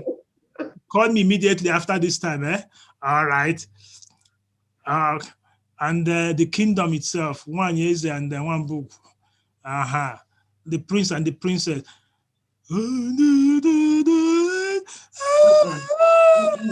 I did not even raise the voice.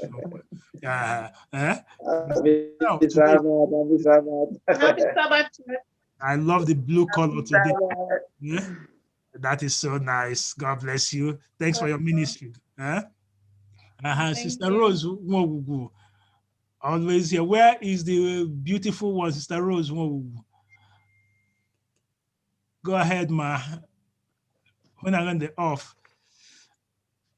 All right. God bless. All right. You want to greet the church? God bless you. Amen. All right. Let's come to our own Cecilia Wampa.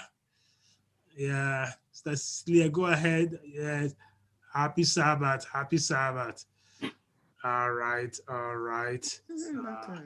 And to every one of us from here, okay, Bennett Wampa, we greet you, sir. The Lord bless you. And to every one of us here, let me quickly do the roll call. Yes. Chigo and then good to have you. The Lord bless you. Happy Sabbath. Yeah, the Lord bless you. Adam Kocha, the Lord bless you. Sister Uchechi and Nekele, the Lord bless you. Mama Julie Bere, the Lord bless you. Good to have you. Azun Onginga, thank you so much for joining. The Lord bless you. And then the Mwogugus, we have them, Obo, Sister Vicky, and the children and the members of the tribe. Yes. Yes. Did I leave out any other one, Fanny? Yes. Nena Wachuku, the Lord please bless you. Mr. Kechenyi, the Lord bless you. Go Bright, the Lord bless you. Galaxy A10, the Lord bless you. Oh, Sister Helena Kogun, it's so nice to have you, ma. The Lord bless you. Ian Ezekiel, the Lord bless you. Cecilia Polono, the Lord bless you. Galaxy J3, the Lord bless you.